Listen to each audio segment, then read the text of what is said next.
Hello, hello. Happy Tuesday. Welcome back, everybody. I'm your host, Teresa. And I'm Denver.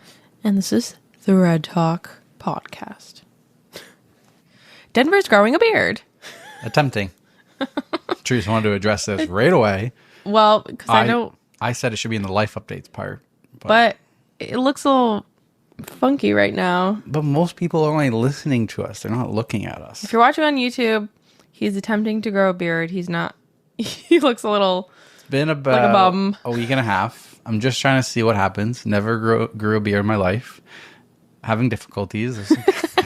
There's a reason I haven't ever. There's some patches, but we haven't had anything coming up or anything to do. And I'm just being lazy right now. And I just want to see what will happen. Like, what would it look like after 4 weeks? So we are attempting that. I honestly think, like, if it actually grows in, you would look really good with a beard. Right. If it grows in. That's the question. So that's what I want to know. I want to know what will happen. So we are going to see, because I don't think I need to take any photos or look that good until like December. No, we just have a podcast to film, but well, they can see the weekly updates of how it's going. So it might be entertaining for them. Maybe. Let's just get into the Reddit stories like we normally do. For I just anybody needed to that's address new, that right away. Yeah, she had to get that out of the way. For anybody who's new, is coming on board, I've got 7 stories and a life update that has to do with the squirrels again. So yeah, and Teresa's got... I got 7 as well. Cool. So what this theme, we didn't even say the theme. Well, they would have read the title before they clicked on the episode. The theme is, I don't know what to do. Yep. I don't know. I'm conflicted. Conflicting stories. What would you do in this situation? I feel like it'd be similar to that episode that we did of what would you do? Because I don't know what I would do in this one. These ones.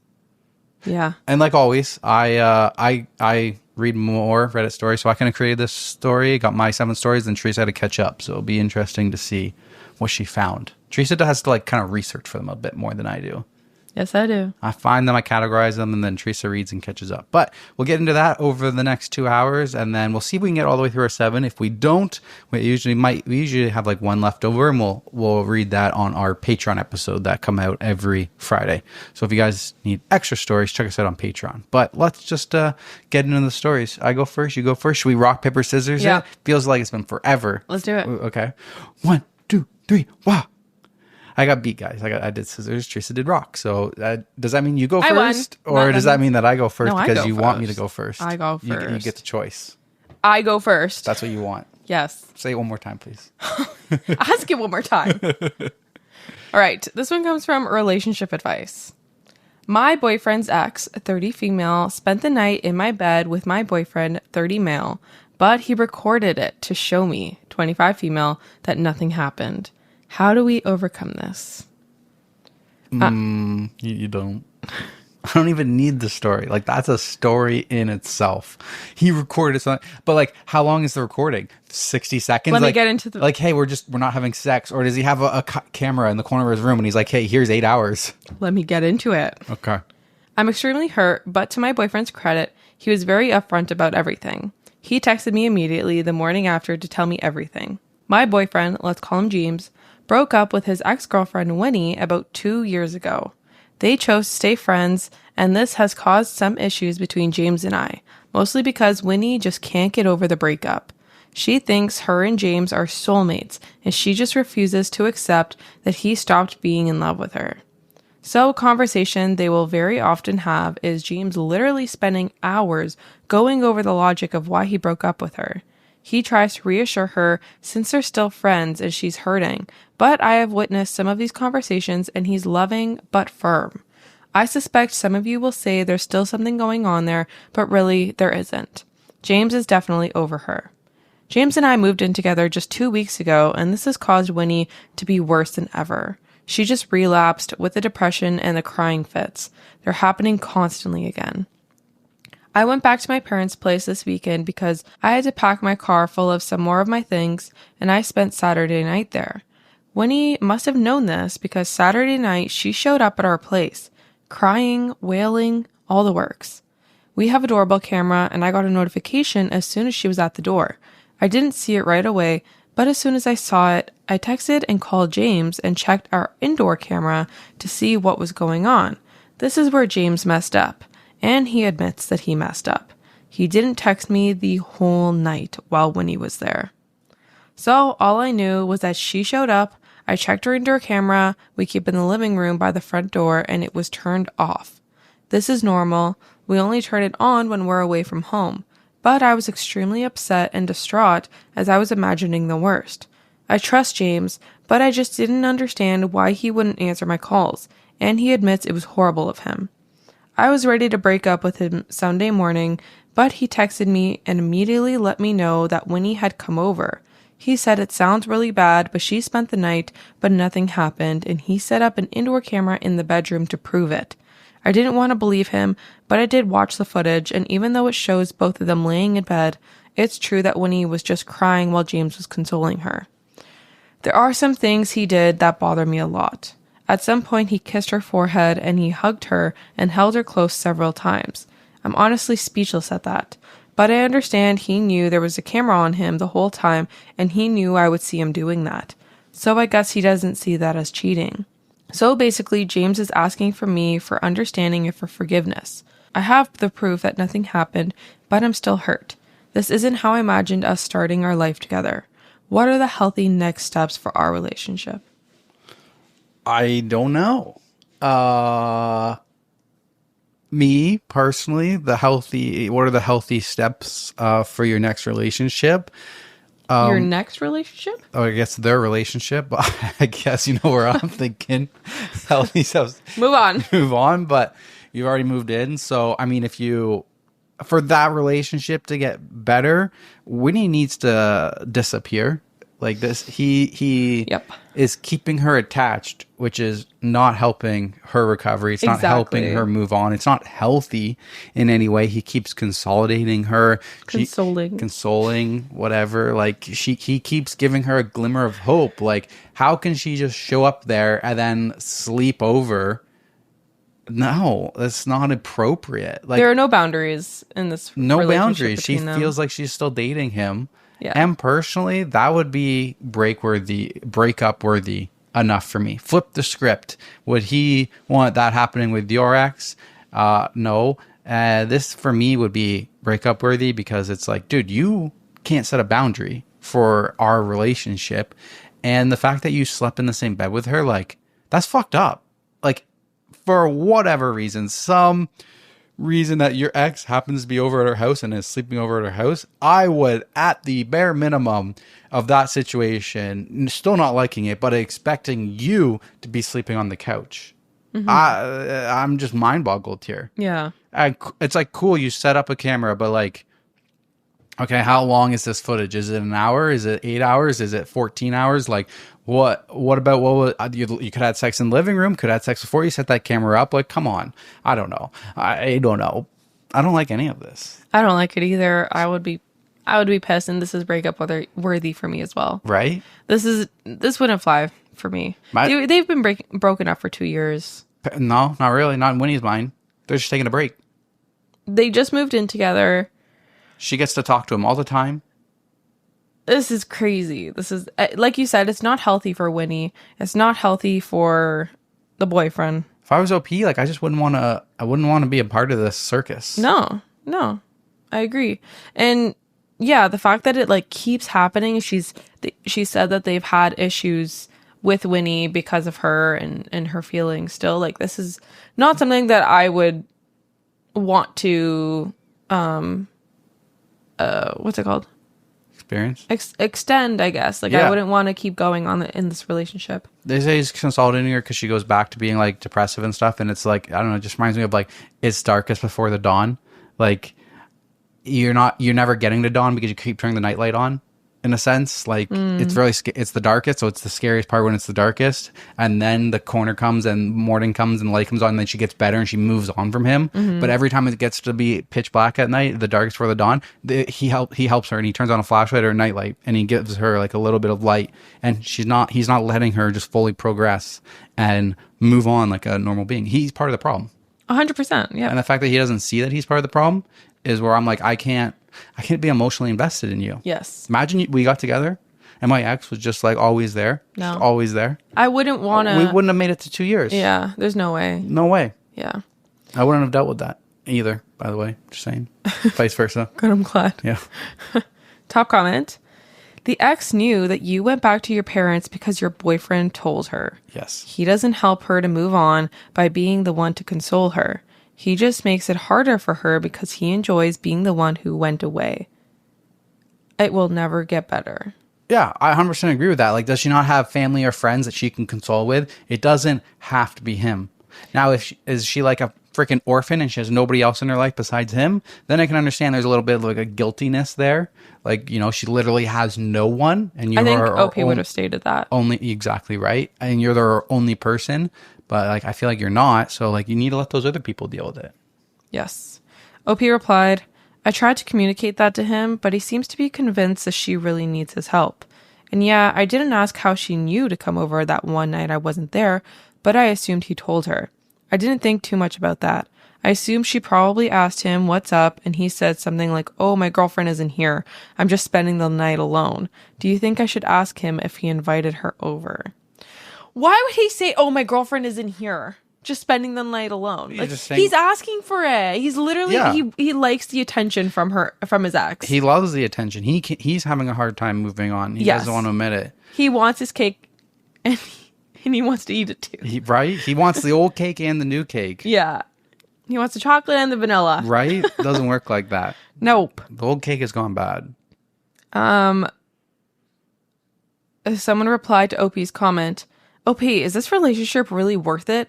Your boyfriend is consoling his ex in your bed all night while you're away. On the surface, how does this not bother you at all? If my fiance was not only friends with his ex, but consoled her in our bed, he wouldn't be my fiance anymore. Respect yourself, girl, because he sure as shit doesn't respect you. Dump him, grieve the relationship, and date a man who doesn't get enjoyment for receiving attention from two women at once. Good luck. Exactly. The second top comment is even better. Stray animals keep returning where they are fed. There's a reason. That's so true. There's a reason she keeps her behavior going. It's because it's rewarded with coddling. At this point, I'd tell James either all contact ends completely or I'm gone. 100% agree with that. Yes, but also vice versa, because I feel like for him too, like he likes the attention, so he's like giving her a little bit of hope. Yeah, he feeds off of it. So it's like they're both like coming back for more. They're both He's the problem. Toxic. He's the problem. He broke up with her. Yeah. And he's not letting her move on. He's the problem.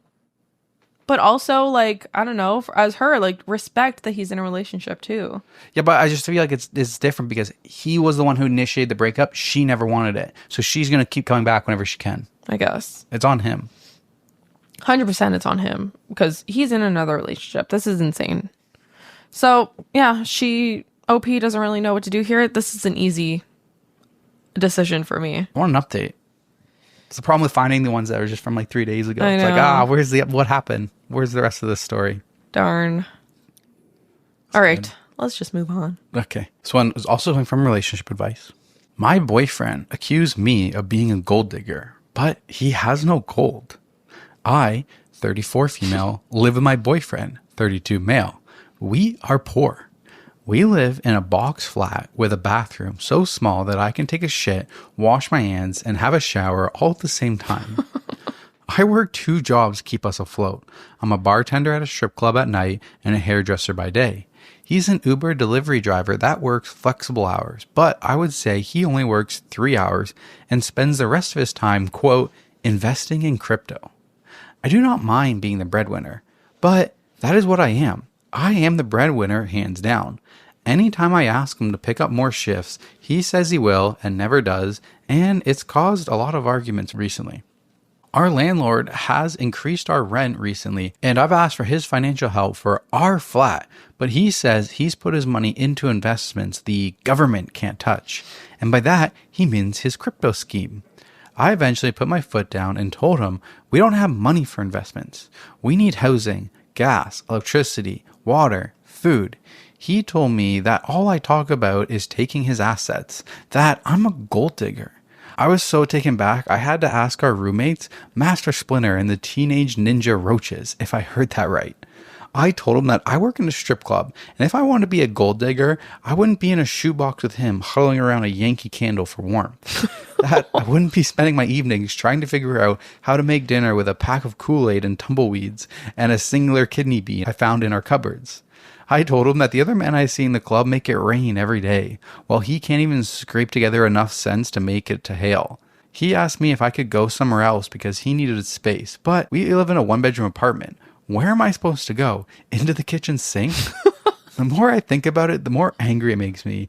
Even the local meth addict that sleeps on my apartment complex patio agrees that he's delusional. It's a dark day when you have more reasonable conversations with a meth addict than your own partner. I just have a question.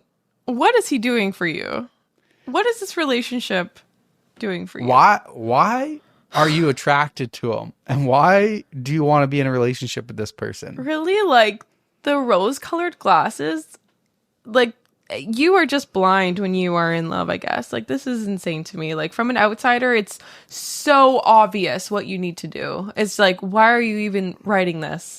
I'm very confused because, like, ever since the beginning of our relationship, like, we have both believed in a 50-50 split. Mm-hmm. Like, even from, like, our first date, I mean, I believe I paid for it, but you tried, and then I think I let you pay for the movie or something. Like, there has been a sense of, like, I pay my half. Mm-hmm. And we have split all of our rent, all of our apartment, all of our utilities, like, in the greater sense. Like, some things are like, hey, you're covering this, I'm covering that. Like, it balances out. Mm-hmm. But the major things, like, there's never been an argument that we've had where it's like, hey, where's your money? You're not pulling your money. Like, you're not paying. I'm paying it for everything.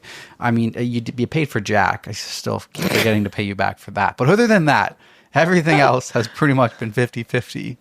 Yes. I guess I owe Teresa $1,000 still.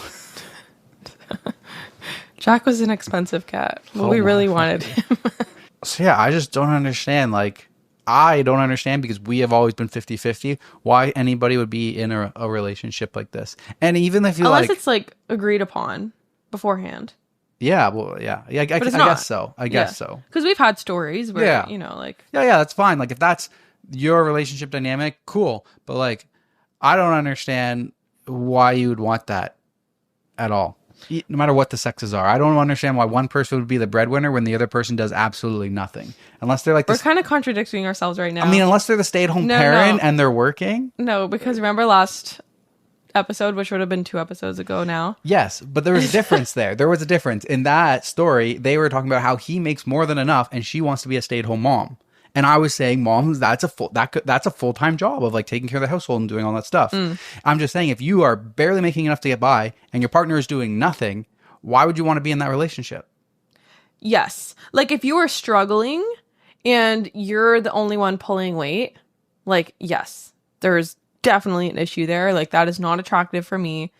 He's a bum. And... why, like, what is he bringing to this relationship? I don't know. It sounds like she doesn't even like him, to be honest. They're 8 years apart. She's 24. He's 32. He's supposed to be an adult in this dynamic. Probably that's how it started. She's like, oh, he's older, he's mature and everything. Yeah, well, that's literally not the case. Lady, just you are the breadwinner. Grab one of those sugar daddies from the strip club. Do it. Do what you gotta do. Like investments and everything, that comes after you pay your half of the bills. You pay your half of all 100%. Your bills, and then after that, you can invest your money in everything you want. Anything you want. The fact that he's investing all of his money in crypto tells me everything I need to know about him. Okay, well, I'm not going to go that far. Like, if you just take your money and you just put your money into Bitcoin, if you had just put your money into Bitcoin, that is a solid investment. If you're buying the Doge coins and the shit coins that pop up all the time with all of your money, that's bad.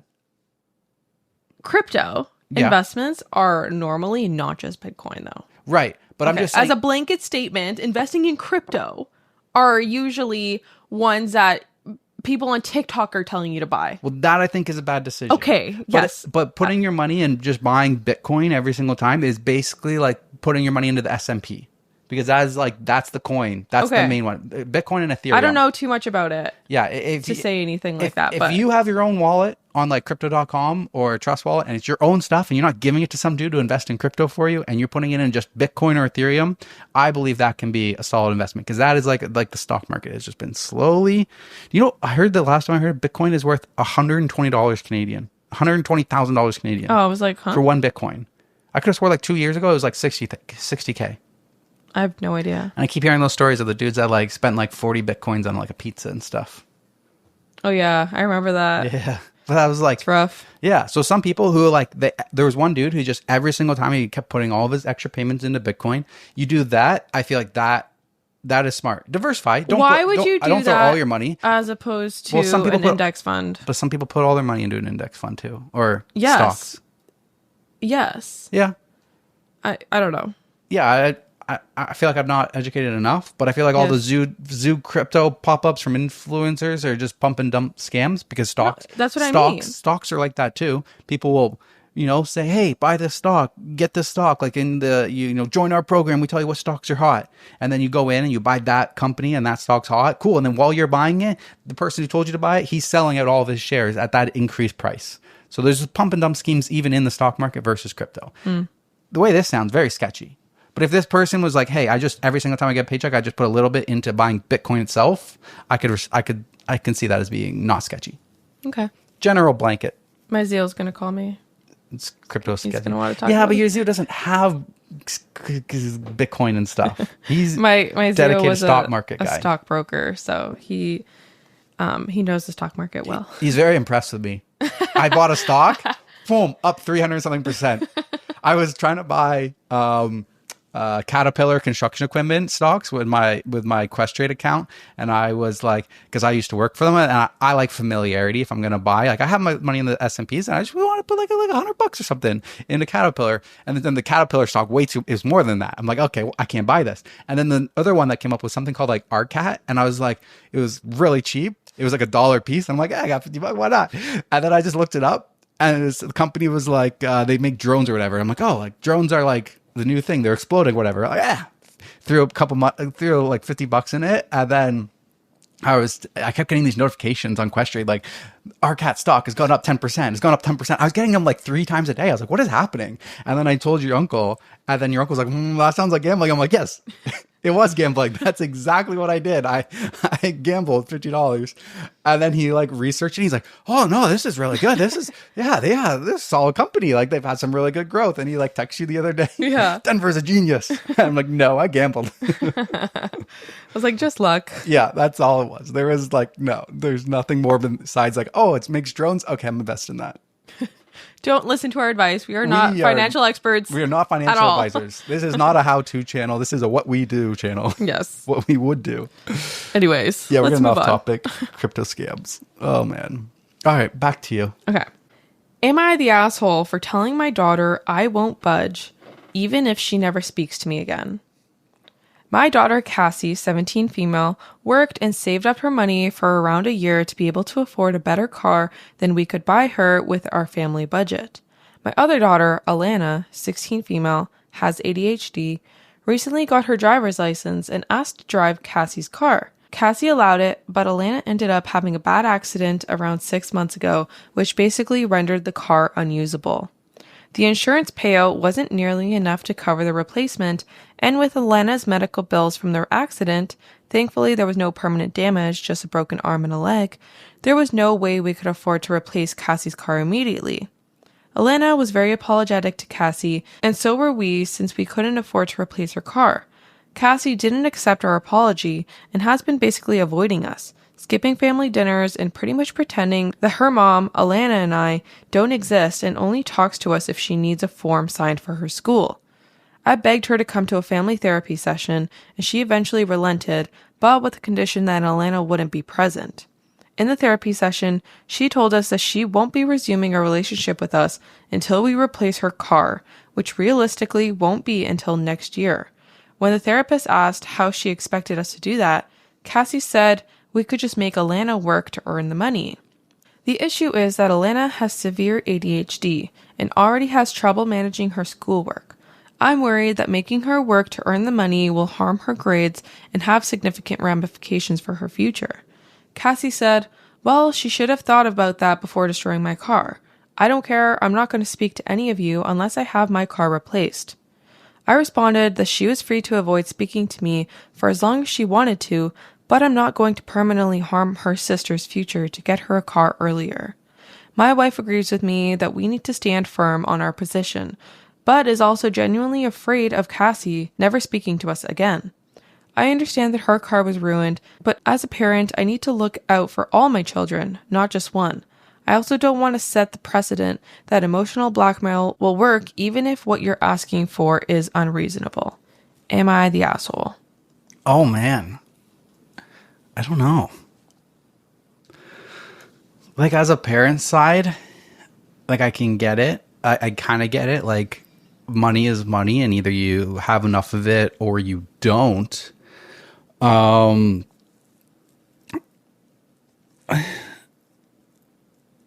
I'm a little confused on the insurance payout wasn't nearly enough to cover the replacement and with the medical bills accident. So maybe this is happening in the States?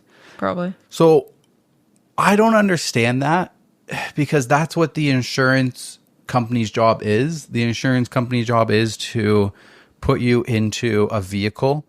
And so I can't. We don't know their policy though. We don't know their policy, take that as it is. But you can fight to your insurance company, like the car that, like, last time, like, my mom. I guess I saw my mom go through it a couple of times, and I went through it.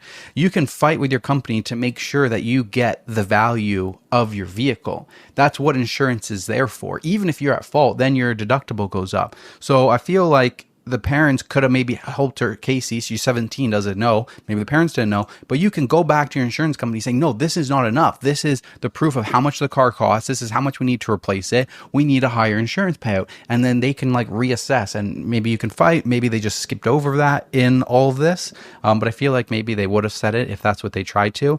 And then also the second thing is she saved up money around a year to be able to afford a better car than we could buy her as a family budget. So are they not willing to get her a car at all for her to get to A and B, or just get her the same car? Because there's a difference there. Like, I feel like they should do what they can to get her a set of wheels to get from A to B, whether that's a Honda Civic, that's a couple $1,000s, and she can just get to school and get to back and, like, hey, we'll work on getting you the car. I do think that the parents have an obligation to her to help her to make her whole. Yeah, I agree. I think so too, because the sister is the one that crashed it, and they're kind of responsible for the sister. I don't know, actually.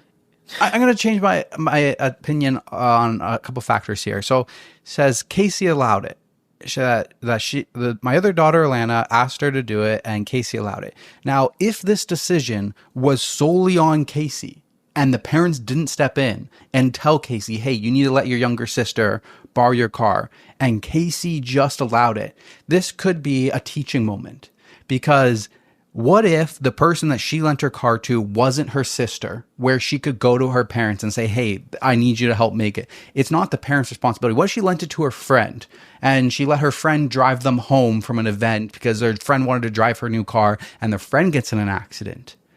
That's Casey's responsibility. That's Casey's car. So I feel like Casey, this as the parents, I think I'm more on it depends on how it laid out. If the parents forced her to let her sister drive her car, then the parents have to take the responsibility. If Casey just let her do it because of her own decision, this is a teaching moment where you need to be like, hey, this is where you made the decision to let your sister drive the car. That was your choice. Nobody forced you to do it. This was always a possibility of it happening. This is the consequences of that action. Now, that action wasn't a bad thing. You were being a nice person, but in life, things can happen.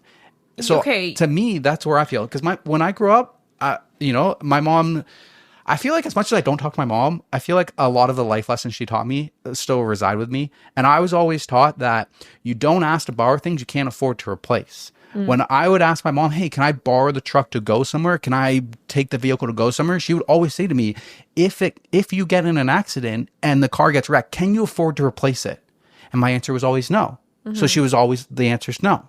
Okay, so you're saying because she let her sister, she gave her permission to take it, that Casey should be responsible for it, not Alana, the sister who crashed it? No, I'm saying Alana should be responsible. But if you are loaning your vehicle to somebody who can't afford to replace it, you need to be aware, hey, I am loaning my item out to somebody, and if they break it, they can't afford to replace it. And that goes for everything. You lend your friend a PlayStation, your iPhone, iPad, your MacBook or laptop, whatever it is, you lend an item to somebody, you need to understand that in their possession, it can be broken. Are you giving it to someone who is credible that they will pay you back if they break it? Do they understand they're responsible for when they have it?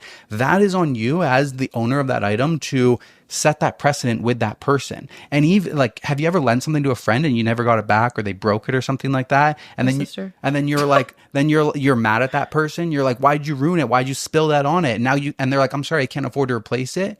Is that their fault, or is that not on you for giving out your item?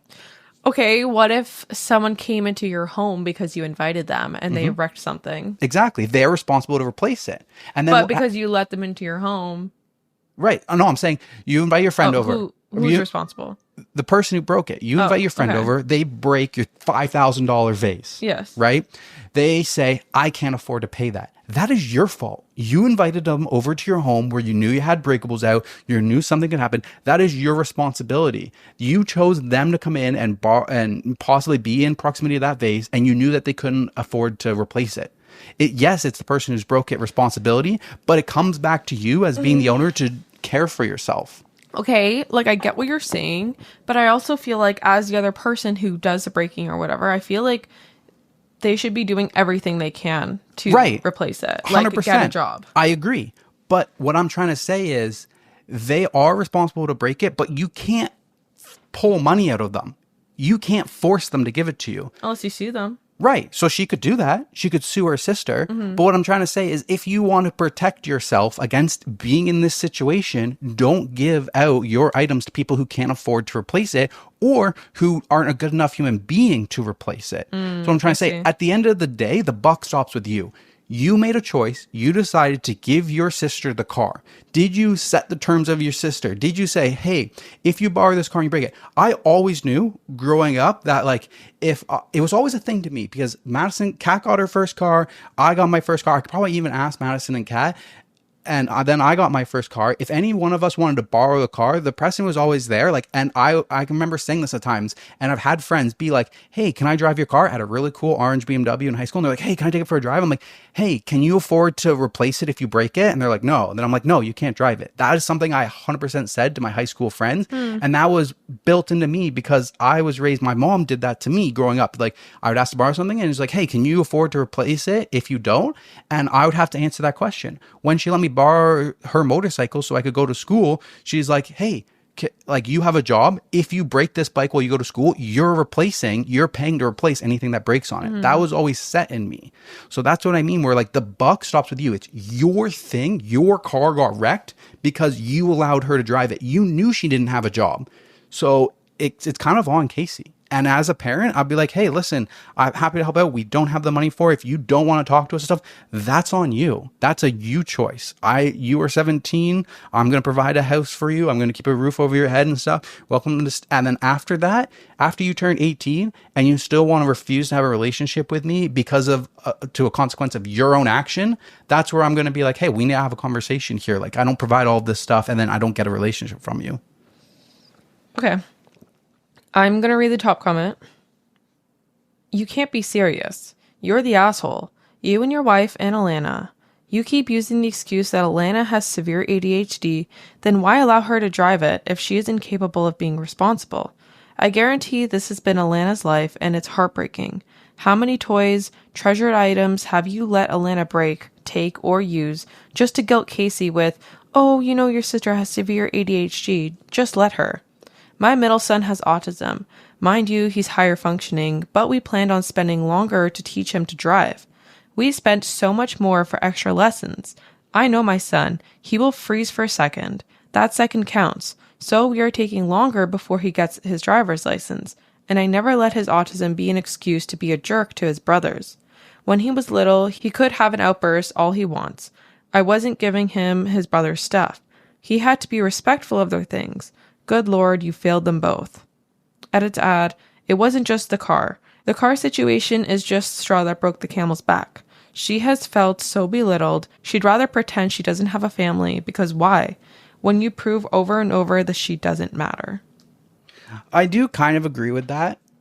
I think they are babying Alana. I feel like they have let the ADHD diagnosis like baby her instead of like helping her adapt and do that. I still feel like she could be getting a part-time job and keeping her grades up, and you could try to do that. I feel like you also have to, as a parent, teach Alana that, hey, in life, you need to take responsibility for your actions. Yes, you exactly. drove the car, you broke it, you need to make it fair to your sister. Yes, but that's what I'm just trying to say with what I was trying to say before is, at the end of the day, the buck stops with Casey. If you don't want your things wrecked, don't give your items to other people and then expect them to do the right thing. Expect the worst out of people, in a sense. That's where I'm like, if Alana asked and Casey wasn't pressured by her parents to drive it, that responsibility is on Casey.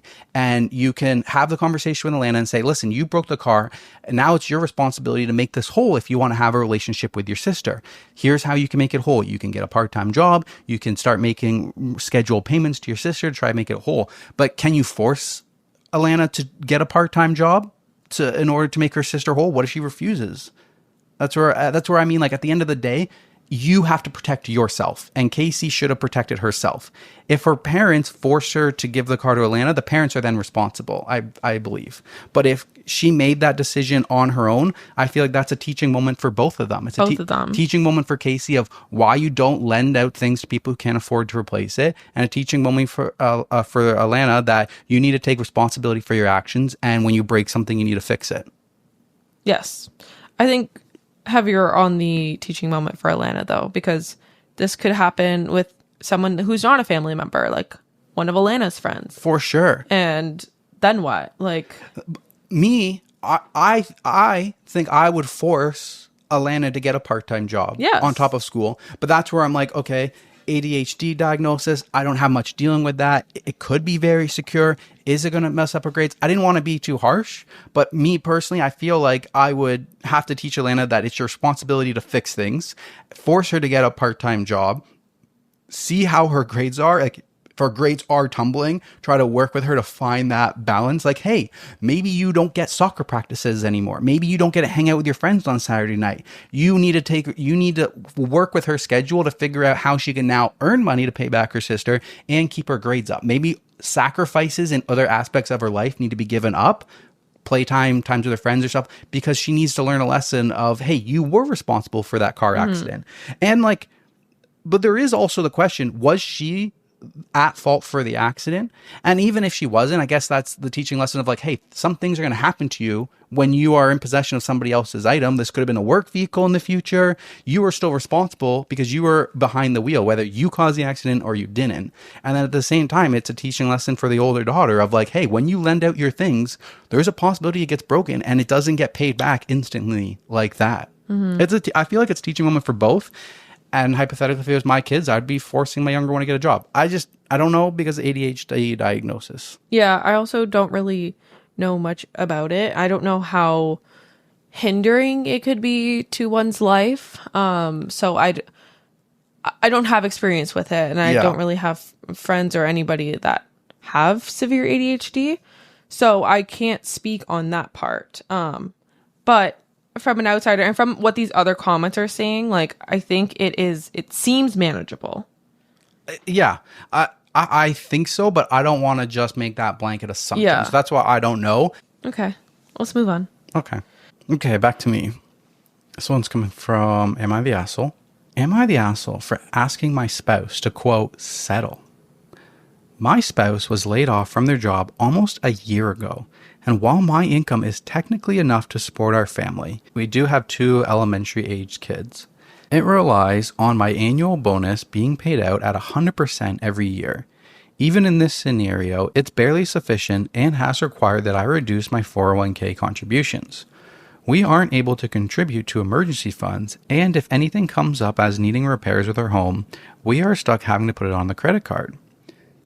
My spouse has a friend that shared a job that would have basically been guaranteed they would have gotten, since their friend was a former colleague and the hiring manager. But my spouse refused to even apply because it was, quote, beneath them.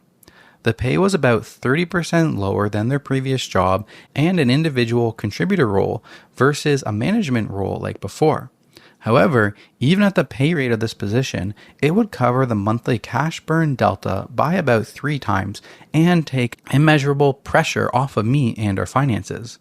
I understand not wanting to take a step back, but in my mind, even 1 or 2 steps back is better than no job at all. I can see that perhaps their perspective is that I do technically make enough for them to wait for the quote right opportunity. But now I'm wondering how much effort they're putting into finding a job if they're only applying for perfect fits. Okay. At the beginning of the story, I thought maybe it was going to be like she really hated the job. Like it was something that she really didn't want to do. But it seems like her reasoning is because it's beneath her. She doesn't want other people judging her for it. Mm-hmm. Because she went from a high-paying job, maybe a prestigious job, to something that's maybe not looked at the same way. So if that's the only reason, I would also be angry. Yeah, I would say you're not the asshole for You're not the asshole. asking your spouse to settle. If like you're getting by, but I think you're barely getting by. Well, you have the perspective that getting by isn't enough and you need to be saving for your future. And that's a very smart perspective to have, where they seem to have the perspective of we're fine. Yeah. I can wait. Yeah. Where you're like, hey, we're actually burning. This is not good. We need that additional income.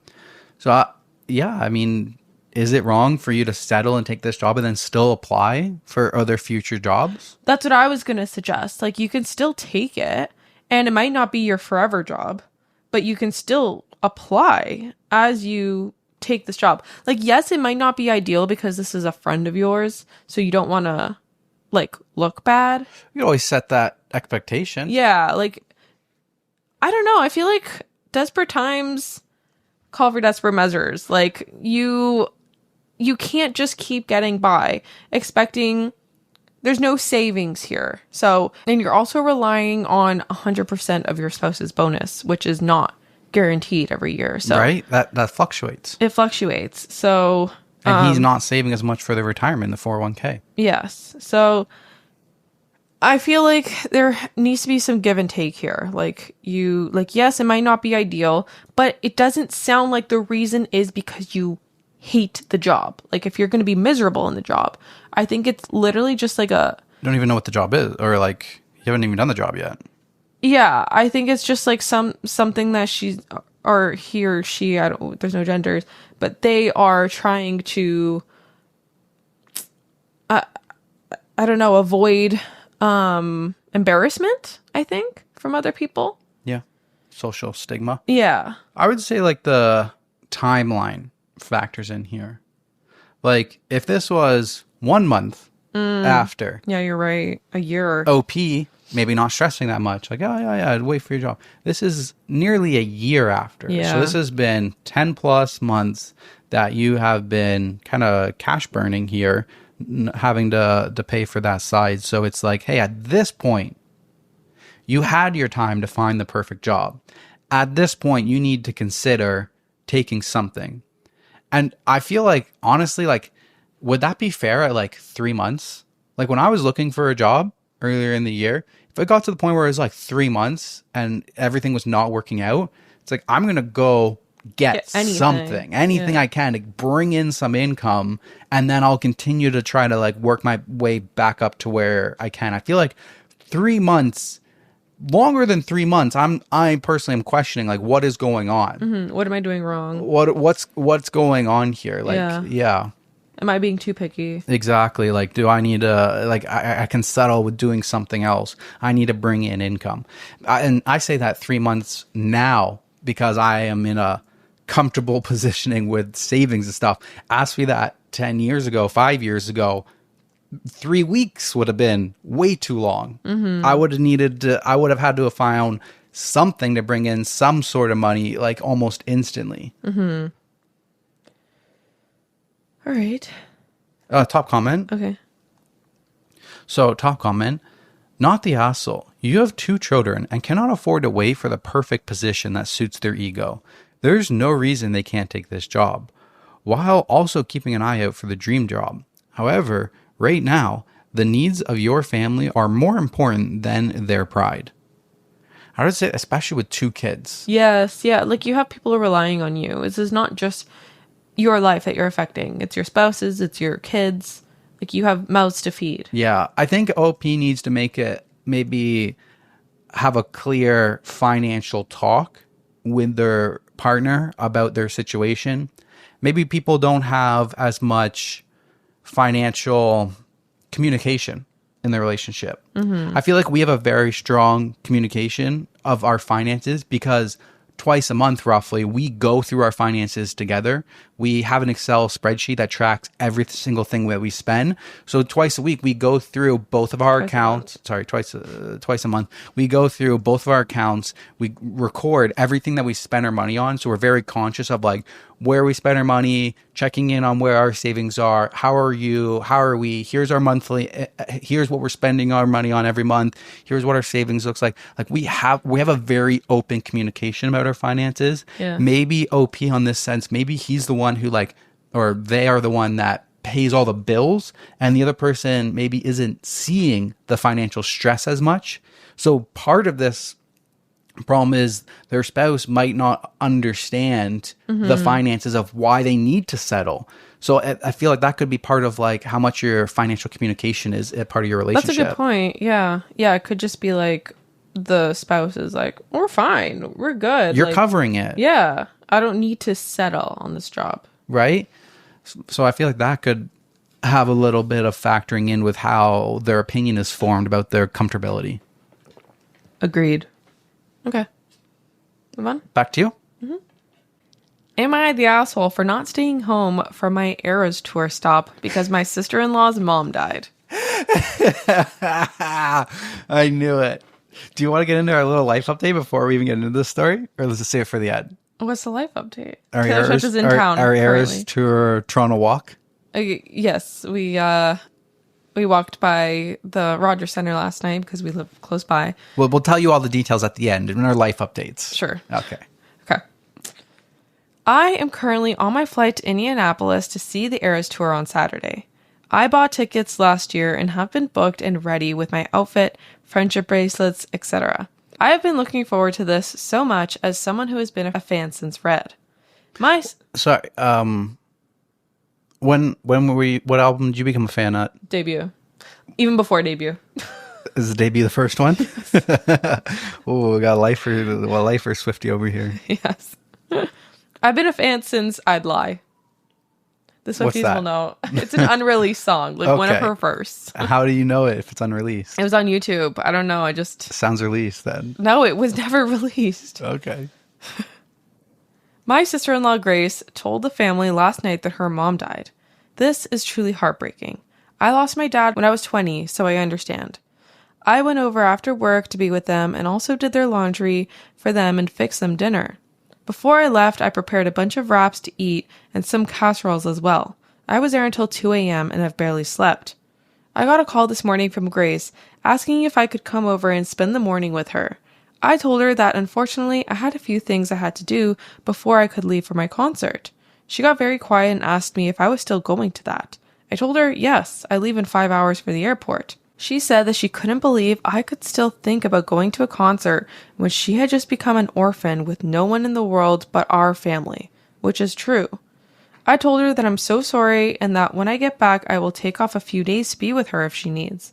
But that this is something that I have been looking forward to, and also my friends coming with me are counting on me for things like a hotel, rental car, etc. She got angry and told me that I was a horrible sister-in-law, and that she hopes when my mom dies, everyone abandons me too. I know this is the shock and grief talking, so I am truly not mad at her. When my dad died, I said some pretty chaotic things too. But as I'm sitting here on the flight, I feel so bad. I did everything I could think of before leaving to make the day-to-day banalities of life a little easier for them. There won't be a funeral, so there's no real big plan involved. Am I the asshole for still going on this trip despite my sister-in-law really not having a lot of other people to be there for her? I don't think so at all. I mean, from the way that I see it, it's your sister-in-law's mom, so it's not like your family member. But honestly, even if your parent had died, you still have full rights to grieve how you want to grieve. If you still want to go to the Taylor Swift comment, and no matter who in your life... Concert? What did I say? Comment. What? Concert. If you still want to go to the Taylor Swift concert, no matter who in your life died, that is your choice to deal with the grief how you want to grieve. How you want to grieve. And it's your sister-in-law, so your brother married her. Like, it's your brother's job to support her, not you. You don't become the benefacto sister just because your brother got married. It's not your responsibility. You're not her caretaker. So I don't think so. I think no matter who in your life dies, like, it's your choice whether you still want to go to the concert or not. Like, you can grieve how you want to grieve, but you aren't really even grieving. I don't want to say that because you kind of are, but it's not going to hit you as hard as it's hitting her, obviously. Okay, so top comment is info. Is this your sibling's spouse or your spouse's sibling? And in either case, why isn't your sibling or your spouse stepping up to support her? He replies, it's my brother's wife and he is supporting her. So, is it? Because we don't know. When sister-in-law is said, we don't know if it's your brother's spouse or your spouse's sibling. Spouse's... oh yeah, I guess it could have been. I took it as her brother's. Yeah, so that's what it is. I for me it defacted to her brother's because if it was your words today. My God, it defaulted to being her brother's wife because if it was her husband's sister, he would also be grieving his mom. Yes. So it wouldn't be the same. It only had to make sense through it being her brother's wife. That's the only way it made sense to me. Okay, yeah, that's fair. But yeah, even if it wasn't Taylor Swift, like even if it was something else, what if it was just a regular planned trip, for a year, yeah, non-refundable everything, like I wouldn't be. What if it was even trip. Like a party or something like that was local that she didn't have to fly out to, and it was like a friend's graduation or something, like something significant. Yeah, I even think like something like less significant than a concert that you've planned for years. I think you still have every right to go and live your life. Yeah, you have every right to do what you want to do. Yes. Like, even if it's like a friend's birthday, like, yeah, you can still go to that party. Like, it doesn't have to be you've been planning it for years or whatever. Like, it's still something that like you want to do. And like, yes, she is grieving, but it's not really your responsibility to be there for her. And like, yes, it sounds like you are close, but she can't expect you to stop living your life. No, exactly. Her husband is there for that support person. Yeah. That's what he signed up for. He took vows. He put a ring on his finger. That's what he committed to. Yes. Sister-in-law did not commit to that. Yes, exactly. OP did not commit to sister-in-law to that. So she's really nice and forgiving. I am not this forgiving. She told me that she hopes when my mom dies that everyone abandons me too. I wouldn't forgive that. I understand there's grief involved and sometimes like you say things in anger, but that is an unforgivable statement to me. Seems like it. And that's really harsh. And I don't know if I'm just an unforgivable person because I kind of am. You know me, I'm kind of like, don't say things unless you mean them. You just, I've been judged a little harshly on that a bit. But that seems just like something that's like, you can't take that back once you say that. So I would be, she's like, I know my dad died. I said some pretty chaotic things too. But yeah, I don't know. She's a really understanding. Yeah. Yeah. So that comment where OP said it's my brother's wife and he is supporting her, that top comment or user replied saying, you need to call your brother and tell him to step it up. Whatever he is doing is inadequate. Yeah, and then the next person says there's nothing that he can do. I lost my mom a month ago. The grief and rage are blinding. Sister-in-law will think clearly eventually, but not right now. I understand. Like what more... Like, it could be yes and no. Like, there could be nothing more that he could do, or there could be, maybe. But when the sister-in-law is asking for OP's support, that means that she needs something. Is she not getting enough from her husband? Yeah, that's what it sounds like. Yeah, I don't know. I've never had to yet experience that grief. So I don't know. I have no idea. The most that I have experienced was like my grandma passing away when I was 14, 15, grade 10. That one hit me really hard. Like really hard. I remember being really emotional for it. But then when my grandfather died, when I was that before I met you? No, it was during. I was in the Netherlands. So that was 20. It would have been 2019, yeah. So that would have been like 25. I feel like I had seen that one coming for so long that it didn't hurt me as much. And I feel like when I was 25, I was in a very emotionalist state of my life. I was a very cold person. I feel like I've warmed up a lot since then. Yes. So I feel like when that happened, like I didn't feel the loss as much as it was when my grandmother died. So I can't imagine like what it'd actually be like when my parent dies. Yeah. And it seems like they are younger too, right? Like their ages. Do we get ages or anything? I don't think so. No? Well, she's going to see a Taylor Swift tour and she's been a fan since Red. So I'm going to assume 20s to 30s. Yeah. Ish. She said I lost my dad when I was 20. So at least that gives a benchmark. Right. So yeah, I would say somewhere around 30. The loss for her mom is probably unexpected. The unexpected loss, I feel like, is very hard to grieve. If you watch your parent get old and deteriorate, I feel like it's a bit different than a sudden death that cripples you. Yeah. Yeah, it's tough. But I don't think OP should feel guilty.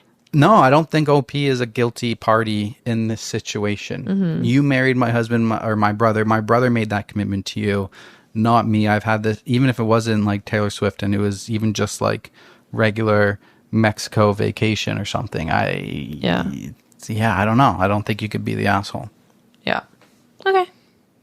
Back to me? Yes. All right. I'm going to read, I think, my best one that I have for the episode. We're going to give the climax in the middle, or should I wait till the end to do the climax? No, I want to hear it now. Okay. This one's coming from Best of Redder Updates. Okay. So I got a couple parts for you. Originally posted in Relationship Advice. My father-in-law lied to my husband that I cheated on him. Okay. My husband and his dad are best friends. They work together, hang out together. I've always known his dad didn't like me, but things got worse after we moved out of his house and got our own. He'll act nice to me in front of my husband, except for some non-funny jokes or smart comments, but the minute my husband is not around, he gets rude to me, like reminding me that I come from a poor family. Would never have a big house or a nice car if it wasn't for his son.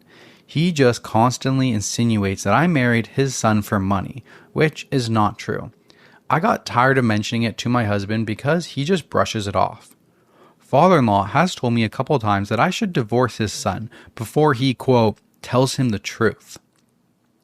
I knew I hadn't done anything wrong, so I didn't know what to say. I even asked my husband exactly 2 weeks ago what would happen if his dad made up some lies about me, and he says that his dad would never do that. Well, he did. He told my husband that he had seen me around town with a man multiple times and that I was seen getting a hotel room with the same man. He claims he's seen us kiss. I wasn't around when he told my husband this. I told him it's a lie, but I can tell he is doubting my words. I asked if his dad has some kind of proof, and he said no. Then he told me he needs to be away from me for a few days to clear his head, and he went straight to his dad's house. To me, that just means he believes his dad's lies. Why would his dad go out of his way to do this? And why would he just believe it? This seems so unfair. You'd think he would at least expect some proof before shutting me out and treating me like I did something wrong. I don't know if I'm supposed to beg him to come back or just let his dad's plan work. I know the longer he stays there, the more he will believe his lies. This is crazy. Why is he doing this? I think he's jealous of you and the relationship that you have because they're best buds. Sounds like mommy's boy, but it's like yes. No, that's exactly what it sounds like. Sounds like a mom's jealousy. Yes. Usually it's typically the moms who are like very what is the Possessive. word? Possessive of their sons. It's not usually the dads, but this sounds like the same thing. This is the exact same scenario as like a jealousy. You're competing for the number one spot. Right? But like I would what if somebody approached you and did this? What if my dad did this to you, or Kat or Madison did this to you? Wait, to me? Yeah, like what if they said that I was cheating on you?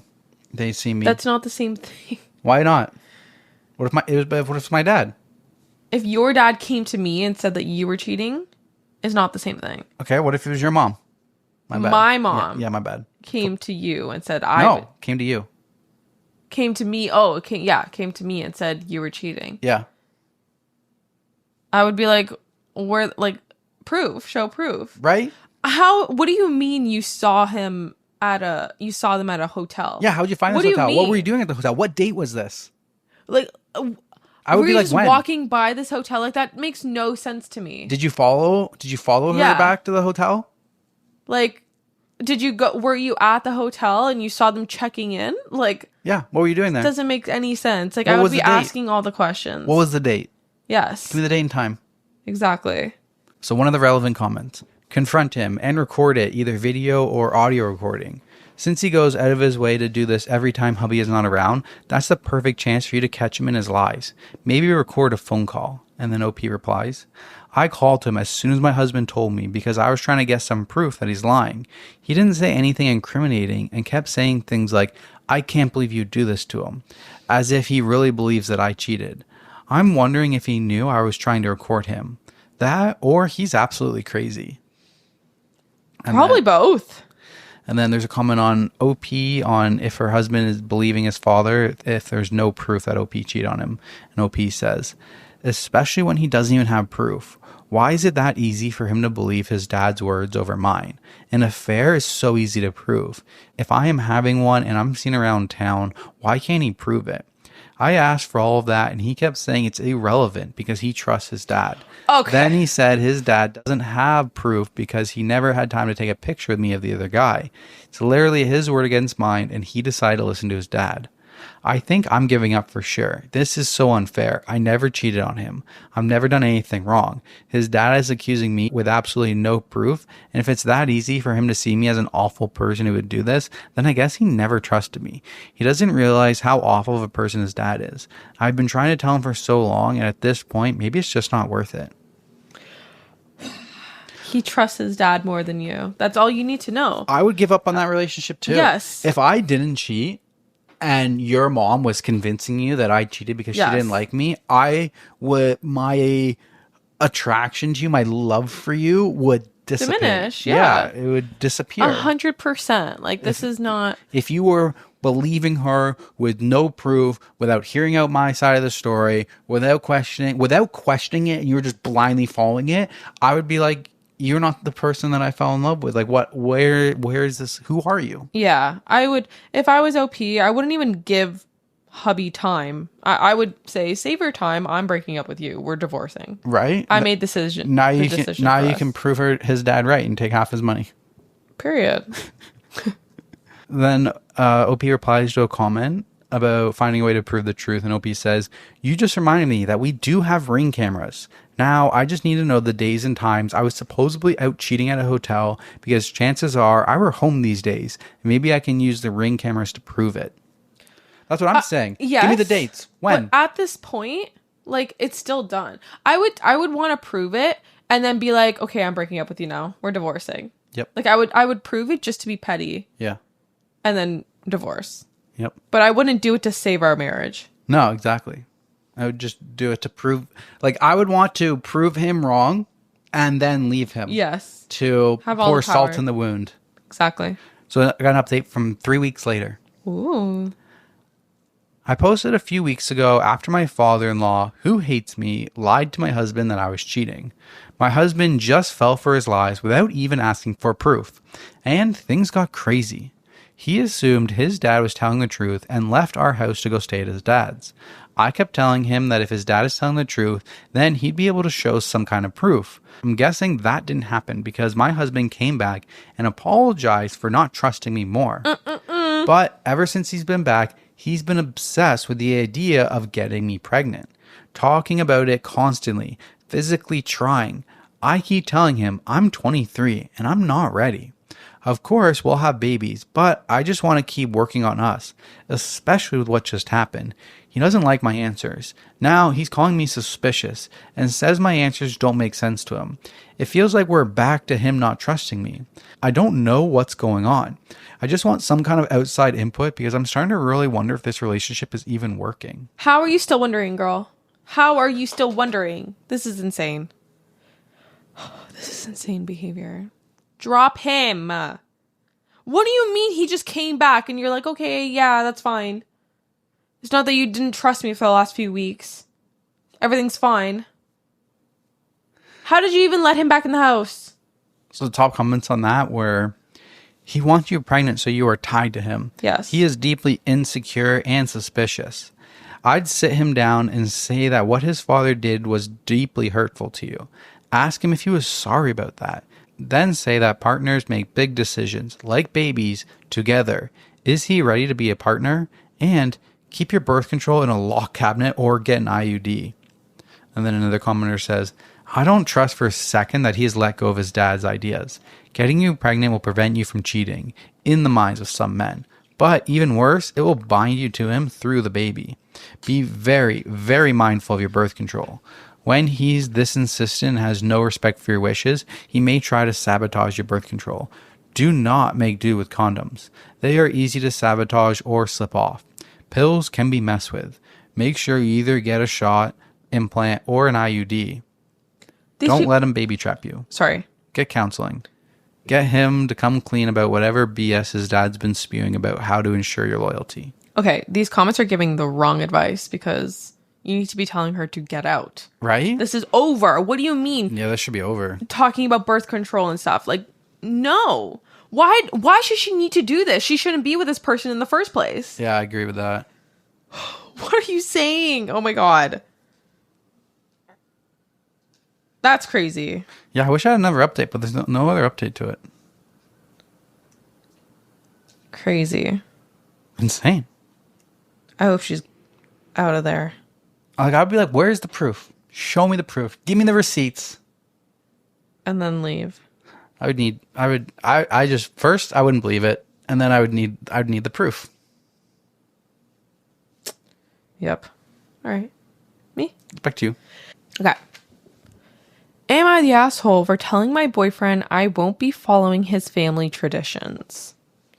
Me, 21 female, and my boyfriend, let's call him Alex, 23 male, have been dating for about 3 years now.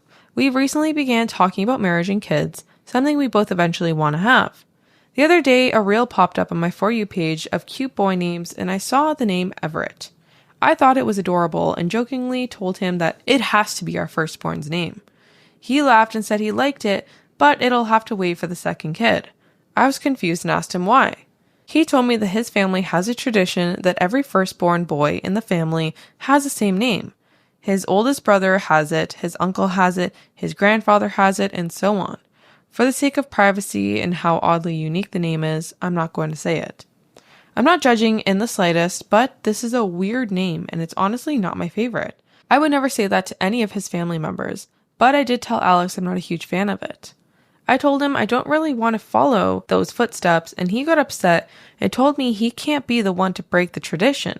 He told me I was being an asshole for suggesting anything else. I told him I won't change my mind and we should make it a middle name or find another compromise. Alex has 5 siblings.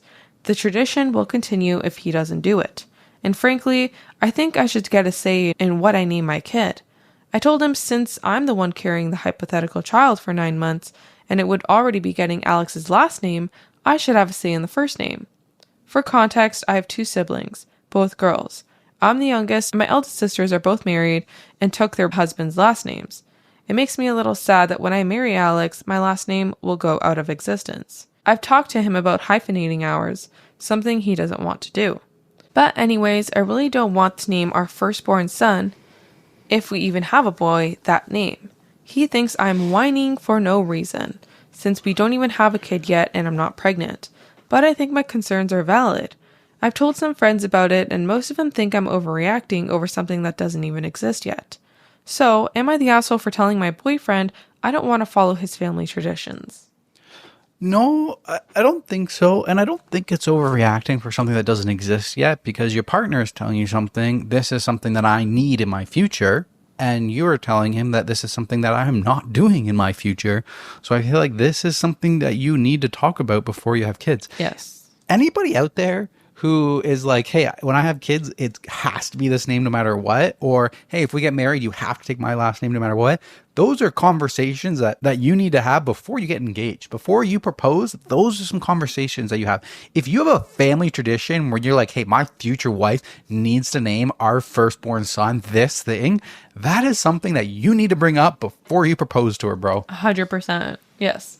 If this is going to change the way you view your spouse, if she doesn't agree with you, you need to bring this up beforehand. Exactly. If it's something that you're going to change your view. Now, if it's a family tradition and you are not dead set on it being a must, you don't need to bring it up. When you guys are having kids, you can tell her about your family tradition. Hey, this is what my family's done. What do you think about this? And if you're okay with it not being that, okay, there's no need to bring it up. And she shuts it down. Okay. And you're like, okay, fine, we're moving on. That's not, you don't necessarily have to bring that up before you get married or anything like that. But if it's a must and absolute for you, that's something that you need to discuss. Yes, you have to be on the same page about these things. I don't think this is premature to have this conversation. I think it's probably a good time, since you are planning on spending a life with him. And you're talking about marriage and kids. This is something that, yes, both of you need to have a say in. And regardless of even if you didn't hate the name, or you just were really strung up on naming your kid another name, this is something that you need to agree on. Mm-hmm.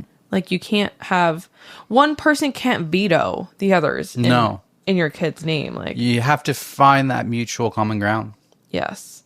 Like, if our hypothetical daughter that we're not having, I would always like the name Valentine, but then we just call her Val for short. And Teresa told me a long time ago that would never fucking happen. Valentine? That's crazy. I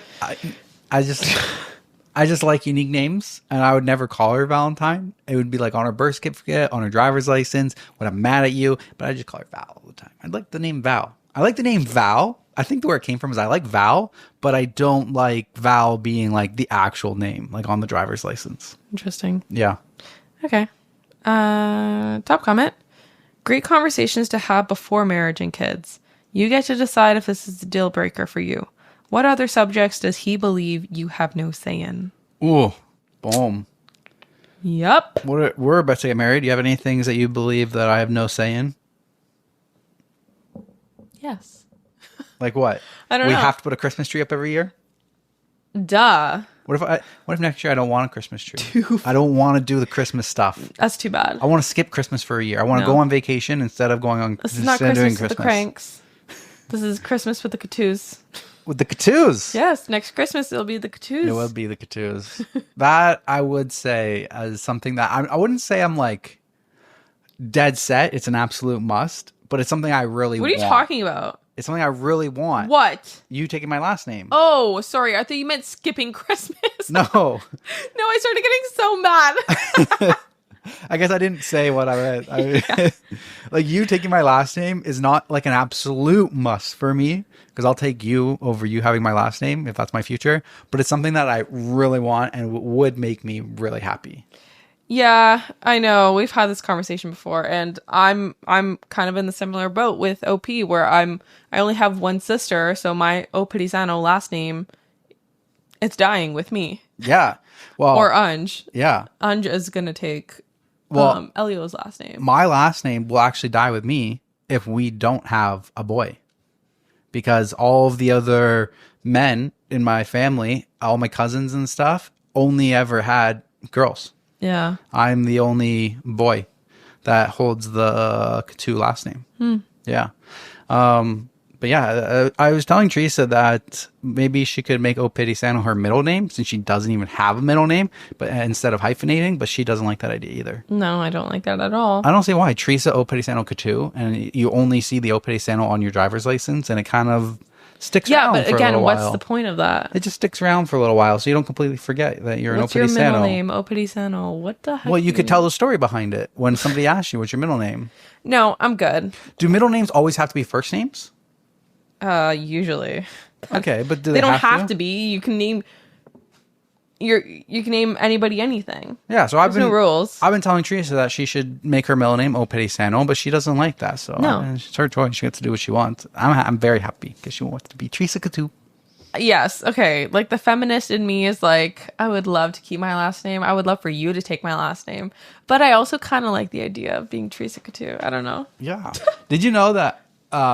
I told you this the other day, but guys, did you know that? So I listened to a TikTok and it was saying that when you get married, your spouse now becomes your immediate family, and the immediate family you've known for your whole life, like your brothers and sisters and your mom and dad, that's now your extended family. That's wild. That is wild. Never thought of that. Yeah. It's craziness. Did I read the top comment? Yes, I did. Yeah, you did. So no other deal breakers. We're good on everything. I don't know. I don't think I have anything. Have I said anything that's been like that? Like is a must, a deal breaker? I don't know. Teresa's tried to imply that black socks in the house is a deal breaker. It is. All my warm socks are black socks. I know. Great stocking stuffer for There you go. Warm white socks. That's what I need. That will fit in the stocking. That's perfect. I'm making a mental note. Teresa and I got in a little tiff the other day about our stockings because we decided not to do presents for each other this year, and we're going to go to Mont Tremblant and go skiing for a weekend right before Christmas instead of doing presents, but we're going to do stockings.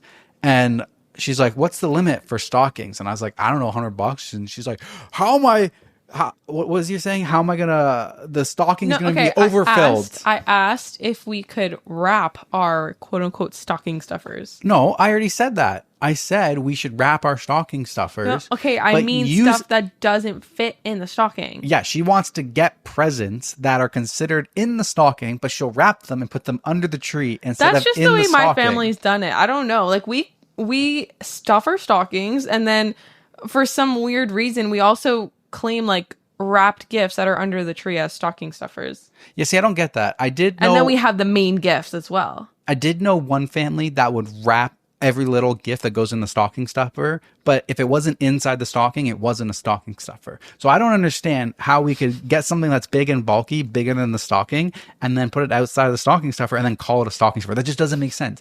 The stocking stuffer needs to be an item that can go in the stocking. You can wrap the small items. Yeah, she's like, how am I supposed to spend $100 to put in your stocking? I'm like, do you think that the size of the item is equivalent to the price? Like you can buy something that could get up to I didn't say we need to spend $100. I said that's the limit. No matter what, don't spend more than $100. No, but you're gonna spend $100 then. So I never said that. You're gonna spend more probably. I'm going to fill the stocking stuffer. Okay. I don't know how much I'll spend. We have a hard limit. This trip is very expensive. We're going prime time right before Christmas. I'm going to continue with what I've done for the last 7 years and lie. Okay. Yes. Agree to whatever it is, the budget that you spend, and completely ignore it. But then when you ask me how much everything was, I say just under your budget. I've been doing this. Remember when we said that we had financial transparency before? Except for Christmas. That's when that doesn't. I have my own credit card for Christmas. That's we have the shared credit card for everything else, and then Christmas comes, and that's why I keep my own personal credit cards. But for the last 7 years, I have never once stayed under your budget. Just FYI. Like first year, did we set a budget for? I don't think we set a budget. I don't think we set a budget, but you went way fucking over. That should have been a red flag for me. I should have been like, I did. You're crazy. I went years with not doing anything for Christmas. And then you came along and I just loved you so much. I just wanted to spoil you. I knew I liked you so much in the first 4 months. Oh, you loved me for the first Christmas, but you didn't tell me? I just wanted to spoil. I did tell you with the gifts. Oh, with no, all you the didn't. gifts I bought you. I told you. I bought you like work outfits. Yes. I bought you so much stuff. You bought me some like workout sets too. I get Teresa all the good stuff. Yes, you do. Like You're the a Apple good Watch. gift giver.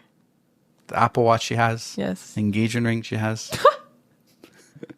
I get Teresa all the good stuff. All right, we're getting way off topic. We are. This Christmas episode. is coming. Christmas is coming. I can't wait. We need to work on that Christmas episode. We need to find those Christmas stories. I'm so excited.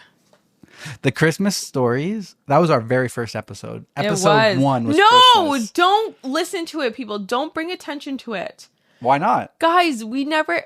Oh, it's so embarrassing. It's so embarrassing. The first episode we did, we didn't edit. We filmed for an hour and then we just posted it. And then now you'll find that everything we say makes sense because I go through and I edit things that need to be clipped and changed so that it makes sense. First episode, brutal. So brutal, guys. I have like anxiety about reading. She wants me to delete it. Yes, I would love that. But I like, it's so ironic because we have a Reddit podcast that we read Reddit stories. But I've always had like anxiety about reading, like in school and stuff. So I stutter. School, I could never do the oral reading. I hated it. I hated it. Like it just gave me so much anxiety. So I stutter and I have pauses and I mix up my words a lot when I'm reading. So we have to edit naturally. And that's a reason why we could never have like any real guests on this. Yeah, exactly. I would panic way too much. But yeah, so if you go back, which please don't, there's going to be a lot of mistakes. And actually what made us like go viral the first was the mistakes in the TikTok video. Oh my God. Like the one video, I think it was from the first episode like or second. Or something. Yeah, it got a lot of views because all of the comments were like hate comments. Being so rude to me about my reading and how it was me. Oh, yeah, that was your video. It was me about got some, but it didn't go as far. This is not about you. It's about me. Stop making it about you. They were all like, "Girl, you need to go back to grade 3 and learn how to read." Like they were just so rude, and I had to like. So you got speech therapy. I went to speech therapy, yes, and it didn't work, so I stopped.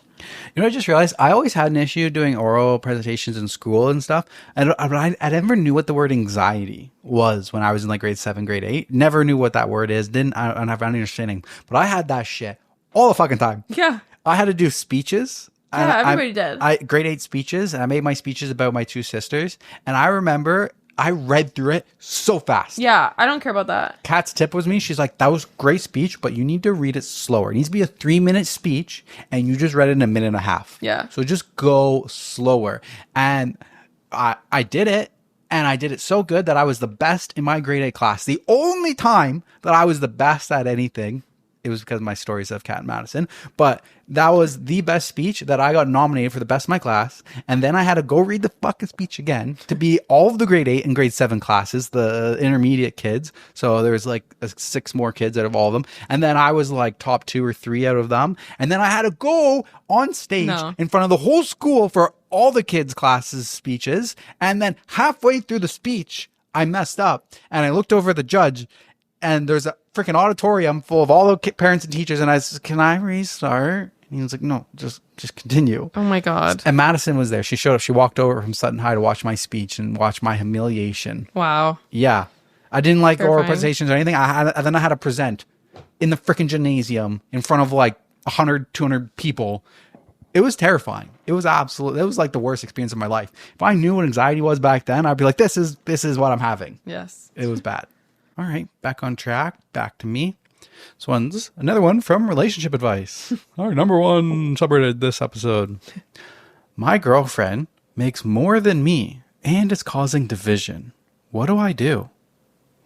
My girlfriend, female, 35, makes $600,000. Substantially more than me, male, 39, at $85,000 a year.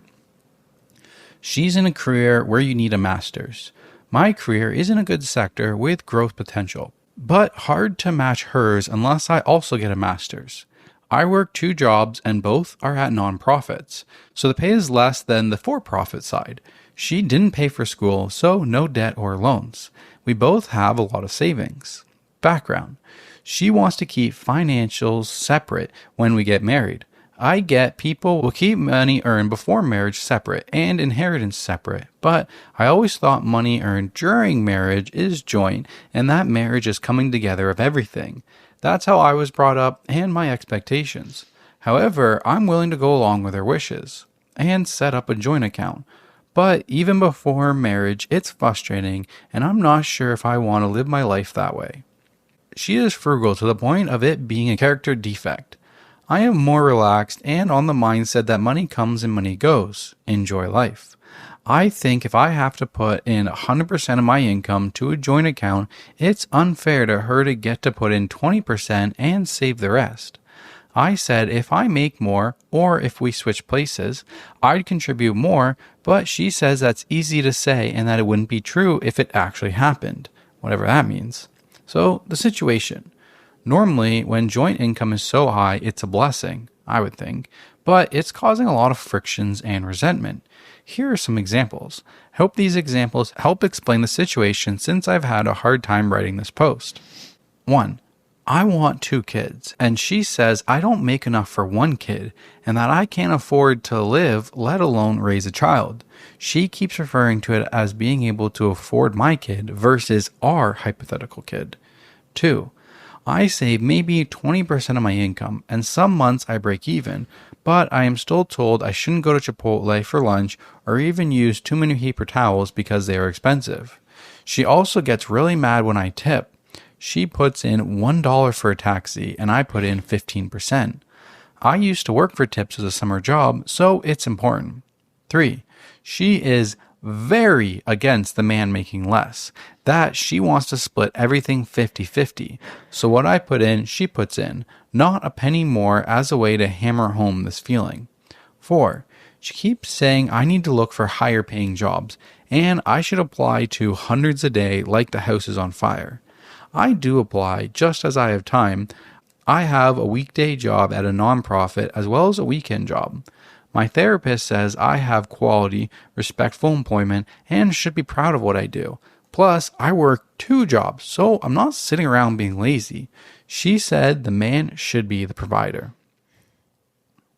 5. She wants to buy the house so it's in her name and not both of our names, and I pay the taxes. But in this scenario, I'm not building any equity. When I suggest splitting the mortgage 50-50 and both being on the deed, she says she wants to buy a $1 million house that is out of my price range, which is about $700,000. When I bring up the $700K house, she says she refuses to live in a, quote, poor area.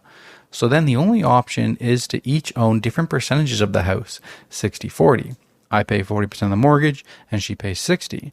But she says that isn't fair to her because she's taking more risk.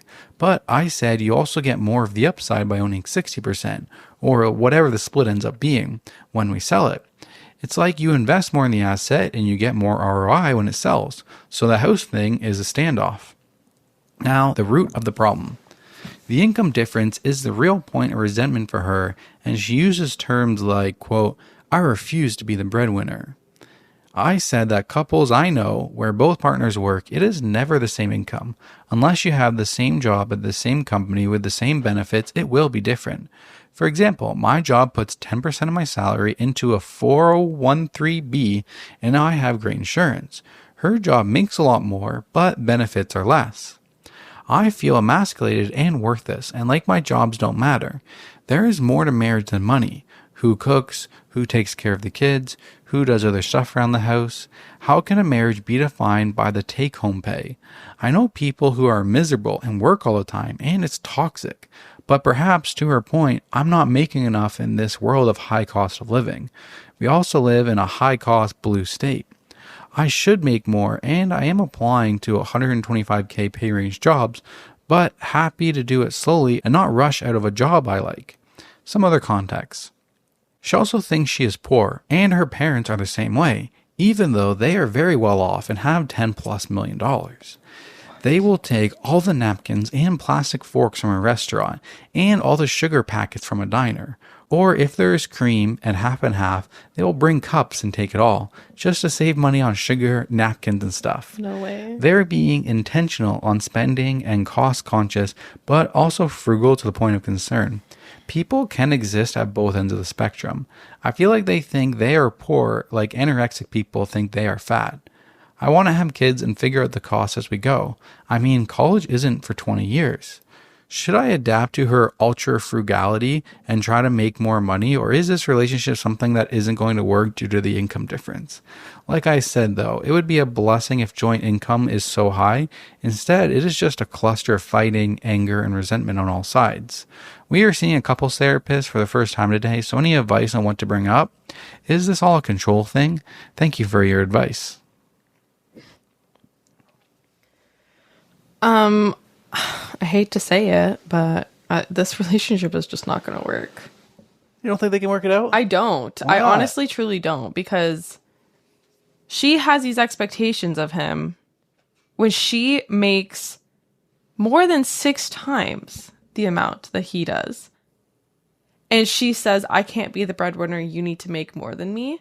How does she expect? She has unreasonable expectations here. How does she expect him to all of a sudden make 600K like her? Yeah, how do you go to 85 to 600 plus? Also, he does say it near the end. He's like, I should make more. And I am applying to $125,000 pay job ranges. That's still nowhere close to what she's making. You'll still have even if you get a new job, Yes, which you make almost double, and you're not happy, you will still be in the same situation in your relationship. That's what I mean. Like, she's still going to be annoying about it. She's still going to be like, I'm the breadwinner. The man should make more, blah, blah, blah, blah, blah. Okay, then go date someone in your tax bracket. Yeah. Go marry someone in your tax bracket. Like, you should have known all of this before you got into a relationship with this person. Exactly. This is insane. I think the most insane part is that, like, her family habits are like taking the sugar packets from a diner. That actually makes me upset, because there's people that actually could use that and benefit from that. Like, is that almost kind of like a little bit of a mental illness? The fact that you made the comparison to the anorexic thing, Yeah. I was like, I don't think so, because like anorexia is literally like an illness. Right. But I don't know. This could actually be a mental illness. Well, like, I think the thing he's trying to say is, like, sometimes people with somebody with anorexic, like, they could be like really skinny and we're like, oh my God, you're skinny, you need to eat. But they see themselves as like, I'm too big. yes. They're taking the sugar packets when they have so much money, and they're still taking the 1 cent sugar packets. It's like, cool, you saved money on sugar. Sugar costs you $5 out of your $600,000 a year. It is insignificant for you to be taking any of these things from hotels or the diners or anything. It's an insignificant thing that you're doing with the amount of money that you have in the bank. I feel like, is that not almost kind of like a little bit of a mental problem? Like, okay, probably, but also, like, is it just like being plain like ignorant? Like, are you just like, I feel like you're so ignorant to the wealth that you have. yes, That it's not even frugal anymore. No, it's you not are like frugal. Like, ignorant. yes, I honestly think it's more ignorance than frugality. Like, this is wild to me. Like, in my eyes, this is not going to work out. She's going to keep comparing, and she's not going to want to do things. She doesn't want to spend more on it. No, you can't have this drastic difference in compensation and also expect 50-50 split on it. Yeah, like right now for us, like we've pretty much been 50-50 loosely. Like there's no set 50-50, but it's roughly 50-50. Like, I put in this, you put in that. But we've been earning roughly about the same amount throughout our relationship. I feel like when there's such a huge, significant difference in income like this, maybe the percentage rule is the rule. Like he said, like the percentage of the house ownership. Like, some couples do that. Like, I make this much, I will pay 50% of my income, you pay 50% of your income. Like, they kind of live off of the percentage balance and not just 50-50 on the dollar number. Maybe that would work better for the relationship, but I think the relationship's not going to work because of her fundamental issues. Yeah. What I don't get is if these are such things for her of not being the breadwinner and stuff like that, like how is she attracted to him to have this relationship? That's what I mean. Like, how did you even get into this relationship? Was she not maybe when they started their question I would have was like when they first started dating, was she making 600K and he was only making 85 when they first started dating? Or was she in school when they first started dating and then she got out and then she skyrocketed? Maybe. That's what my question would be. Like, when she started the relationship with him, she didn't know that she was the breadwinner. So that's what I would be asking. Yeah. Top comment. Jesus, you two are not compatible on a fundamental level. For her, life is an individual race. For you, it's a team sport. This doesn't work. You two should at least agree on what sport you're playing. If you're looking for a calm and peaceful life, it's not with her. Yes, 100%. You're just on different pages. Question I have is like the joint account. Like, when we get married, are we just putting all of our money into our joint account? Are you rerouting your paycheck into our joint account when we get married? I guess it depends. Because I've kind of already routed my stuff into our joint account. Yeah, but then you transfer it to and then I transfer it out when it comes in. So, like, what's the deal when we actually get married? What are we doing? We're leaving it in there. No more. Am I closing down my personal checking and we're just having our joint account? What are we doing? I don't know. What are we doing? Maybe we shouldn't have this conversation on the podcast. What do we do, guys? I'm not opposed to anything, and I don't really have a set plan. Okay, but if we do have a joint account, how do we ever surprise anything to each other? I think we can have a joint checking account, but still have separate credit cards. Right. Like, how would you surprise me at Vegas if we shared everything, if you didn't have your own personal stuff? How do we do Christmas shopping, birthday shopping? How do we do credit cards? Right? And then, like, you just put it on after? If we put our money together, how do we divide up our spending money on stuff? How do we get budgets for your clothes and my cars and Taylor Swift tickets and motocross races and stuff like that? How do we do that stuff? I don't know. It's our money now. I can buy as much car parts as I want. No. How does that work? My money. How does this work? When it's my money and I spend it all on cars, I don't feel guilty. But when it becomes our money, that's a challenge. Maybe we should then.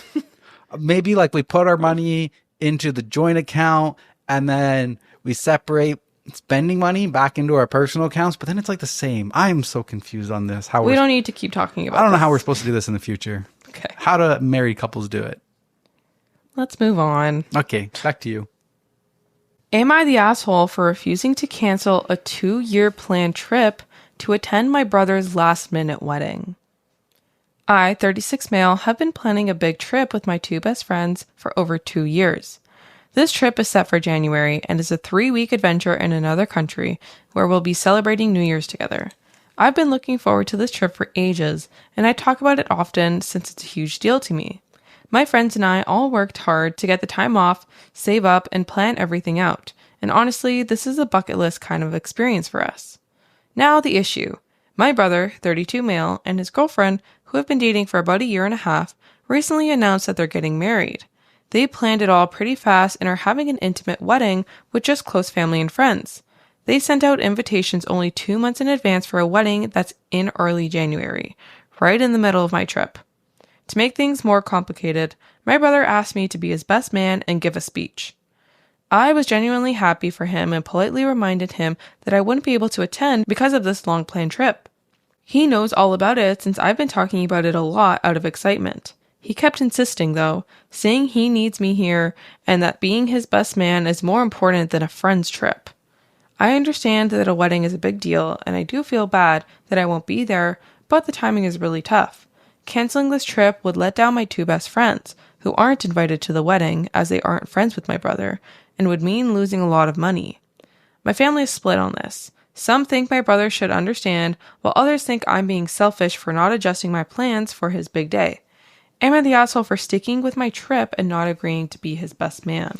That's hilarious. I think it's very funny how they say, well, others think that I'm being selfish for not adjusting my plans. Isn't the brother being selfish for making his wedding when he knows that his brother and who he wants to be his best friend is going to be gone on a 3-week trip, which he's been talking about for 2 years? Yes. If you are planning your wedding and you decide to do a very quick wedding without you wouldn't you not check your family schedule to make sure like if the people that you want there, you're going to ask them before you book your date, like, hey, like we're good for this day, you're clear, like everything works schedule. Like you are the one being selfish because you didn't ask anybody, you didn't ask your brother if he was available or not. In fact, you knew he wouldn't be available, so you still booked it there anyway. You are the selfish one. 100%. Yes, that is like literally the description of selfish. Like you knew other people had plans, let alone your best man. You're asking him to be your best man when you know he has this trip plan. What do you want him to do? Just lose out on all that money? Did you offer to pay for all of the money that he'd be losing? Like, people are just so entitled to me. Like, no. That's very entitled. Even if I could make it, now I don't want to be your best man because exactly. You don't give a care fuck about me. You don't like, care about me. You are so selfish and entitled to think that my world revolves around you. Or your world, yes, my world revolves around you, right? I don't know. I think top comment. Not the asshole. When we booked our wedding, the first thing we did was check the date worked for guests that were non-negotiable for us. You have a long-standing commitment to your friends, and to back out means not only would you lose money, but so would they. Tell your brother you would love to be there for him, but he was aware of your prior commitments, and they are set. If he needs you there so badly, he has the choice to move his wedding, or he can just accept he screwed up. 100%. Yeah. Crazy entitled people. Okay. Back to me. All right. This one is coming from r/ThreadTalk podcast. Oh. Am I the asshole for telling my boyfriend I feel unloved? I, 22 female, have been with my boyfriend, 24 male, for about 5 years now. He recently moved in with me and everything was going great until he decided to start his own business. Don't get me wrong, I fully support his small business as I have my own small business that he has helped me with in the past. The problem started when he would get home from work at 6:30 p.m. and immediately sit on his phone talking to customers and potential investors. It got to the point where I'd have a full conversation with him and he actually wouldn't hear a thing I said. I'd tell him I'm going to the shops. While at the shops, he'd call me and ask where I was, even though I had told him 10 minutes prior to the call. I brought it up multiple times and he says sorry but still continues. He'll ask me about my day, then get on his phone, and while I'm talking, will show me photos of things he wants to buy or sell, completely oblivious to anything I've said. I finally snapped when a very annoying client of his phoned at 11 p.m. just to ask how something worked, even though the instructions were on the packaging. After the hour-and-a-half phone call, I told him to sleep on the couch because I feel like I come second best to his phone and business, and that I feel unloved and unnoticed by him. He seemed genuinely confused as to why I felt this way, but asked if he could please stay in bed and snuggle with me and he'll make it up to me in the morning. Well, first thing in the morning, he's back on his phone. I really don't know what to do. Am I the asshole? P.S. I know he isn't cheating. I can and have gone through his phone on multiple occasions and did a deep sweep to see if he was cheating. I found nothing but photos, videos, and conversations of his business. I feel like we've been here before. You and I. Yeah, I think so. Yeah, I think like a few years ago. I think when you were starting out like your YouTube and stuff, and you didn't work from home. Mm-hmm. I was working from home, and I just felt like I was like constantly here without you. And then when you did come home, you were working, like you were editing and stuff. And I'm pretty sure like I confronted you, and not confronted, but like I told you that I wasn't feeling loved. Yep. And like I did need more attention from you. And sometimes it is like as simple as that, like just having a conversation with your partner. And like I don't think there's no coming back from this. I think like you guys can definitely work on this because I know like we have. And I remember like it's not a good feeling when you I remember you telling me that, and you sat me down and we had a talk, and you felt you were unheard and you needed more of my attention. Yes. And now I get too much of it. But even then, I made the effort there that when I was home with you, I was home with you, and I tried to be exactly what she was saying. Like we were talking, and I would kind of be not listening. Yes. And I tried to be more attentive and listen when you were talking, not just listen, but like actually listen and hear what you were saying, and put a focus on it. Yes. Yeah, because like the being on your phone and stuff while talking like that. Very annoying. Yes, and you do that a lot, and it still triggers me a little bit. You still do that a bit too. No, yeah, I kind of do. Bro. You know what's been bugging me for a little bit lately? Okay, let's just air it out. Well, let's air it out. A while ago, we would be watching the TV show, and I would pull out my phone, and I would be like watching TikToks or something while we're watching Grey's Anatomy. I think it was during Grey's, when we were in the Grey's era. And I would be like kind of be on my phone or doing something, or we would watch TV shows, and I would pull out like the PlayStation Switch, and I'd be playing Pokemon or something while we were watching the show at the same time. And it would agitate the shit out of you, and you'd be like, can we just watch the show? Can you put it down and let's just watch the show? Yes. Now lately, for the last month or two, you are always on your phone doing stuff while we are watching the TV show. So the script has been flipped. Yes.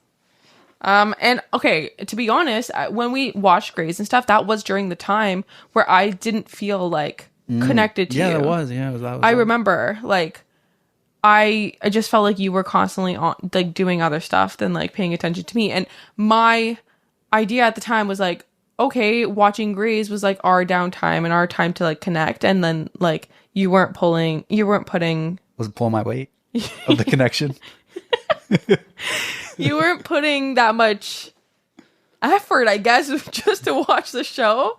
I don't know. In my head, I was like, I just needed that attention, and that attention translated to you just watching the show, like literally the bare minimum. But yes, so I think it's like now I feel like I don't need that attention from you. So now if you're like, you go on your phone when you're watching something, I'm like, I don't care. Well, now I'm not on my phone. Now you are. No, you need the attention from me. So I guess it just depends like where you're at in your relationship, like what's going on, what other circumstances are. So in this situation, he has he has a side business that I assume is what's taking up all of his time, is what she's saying. So it's tough because it's not like he's intentionally like distracted with like TikTok or like, I don't know, texting friends. Like this is like a business thing for him that he's like trying to succeed with. So I would just say like, maybe just like try to ask him for like intentional dates, intentional time slots, like every night or something. Like, I don't know, like for dinner, like no phones allowed. And just like create those boundaries where like you just have like, you spend intentional time together. Yeah. Like I think it's great what he's doing. And like, I was kind of raised under like you work your 9 to 5, you work your 8 hours, and then you put another 4 hours into your side hustle, your side business to create a life for yourself in the future so that you don't have to be attached to the job all the time. But I feel like you still have to, when you're in a loving relationship, you have to find that balance. I think the main thing for him is like, hey, when we're talking about how our days were and having that, I need you to put your phone down and I need you to be engaged. I need you to actually listen and hear me and just put in that effort to be present and making me feel like you're present. And that could be like 30 minutes or 1 hour. And then you can kind of go back to, working that overtime of your business for the afternoon. Cause that's kind of how like it was for us. Like I'd come home and like I would edit right away. I'd be making TikToks and I kind of just set that aside for the first hour after I got home from work. I tried to set that aside and then we would do dinner, we would chat, we would catch up, we would maybe watch an episode, and then from later on in the night, I would go over and then I would continue my editing and stuff. And I just tried to be present for you in that moment. It's not like you have to be present the whole night, not like present, but like in the whole night. But you have to, if you want a healthy relationship, you have to put in that effort to stay on top of your relationship as well. Mm-hmm. Yeah, exactly. And I think, like you said, he was confused. I think you said he was confused by like the way you reacted that you wanted him to sleep on the couch, because he probably doesn't know that you've been feeling this way, that you've been frustrated with him and you've been lacking this connection with him. So I think it's like just asking him, and if he cares about you, like he will make those choices to be more present with you. And yeah. I can definitely understand like where her frustration is. Yeah, like, oh, I was going to the 100%. store, then he didn't even recognize it and stuff like that. And like, yeah, sometimes that happens. Sometimes you kind of are like talking, but not really like listening through it all. Yeah. One of the comments on this says, that last bit of info was toxic as fuck, lol. Why are you going through his phone doing deep sweeps? Yeah, I did. I did find that interesting. Do you deep sweep my phone once a month? No, I do Like not. the CIA? I do not. But I think she probably did think he was cheating at one point. Like, So yeah, it's tough. I will say though, like if you are doing deep sweeps through his phone, that's kind of a red flag for your relationship. Yeah. I don't really approve of that. I don't love that either. You are building the mistrust in your own relationship, and that could just be a me thing because I've never felt a need to do a deep sweep through any of Teresa's phone or anything like that. Yeah. But every relationship is different. I feel like I've never needed to feel like I need a deep sweep on your phone because like we both have access to each other's phone like so much. Yeah. So it's not like I'm not allowed to touch your phone. So yeah, we're just very open, and some people aren't as open. So yeah, I feel like part of the reason I've never felt like I've needed a deep sweep is because I've never felt like you've been hiding anything from me. And maybe if we're like going through this relationship and I don't know what your password is and you're secretive and you're like tilting the phone away from me and you're kind of bonding, like maybe that would have built something up in me where I've been like, oh, I need to find the answer. You've never made me feel like I have ever needed to do deep sweep. So maybe it's not even like a me thing of me not being jealous or anything. Maybe it's a you thing of like, you've never made me feel like you've been hiding something and I need to go find something. So yeah, we can't really judge other people's relationship because we don't really know their situation. And OP like could maybe have had a past relationship where she was cheated on, so she doesn't really have that trust, or it's hard for her to trust people. So for sure. Yeah, like we are very lucky where like we are very open and communicative, and we both haven't been burned before in past relationships in terms of like cheating and mistrust. So yeah, I can't really sit here and judge her for that. Yeah, for sure. Okay. Back to you. Okay. Am I the asshole for refusing to support my brother's kids after he passed away, even though I'm financially able to? I, 38 male, have always had a complicated relationship with my younger brother, Jake, 34 male. Growing up, we were never close. Jake was always the golden child in the family, and I was always expected to support him, help him out, and be there for him, even when he made terrible decisions. He was always the reckless one, dropping out of college, getting in trouble, and having kids he couldn't really afford to with multiple women. 5 months ago, Jake tragically passed away in a car accident, leaving behind 3 kids with 2 different women. It was devastating for the family, but I can't say Jake's life choices didn't contribute to some of his struggles. He had no life insurance, no savings, and left his kids in pretty bad shape financially.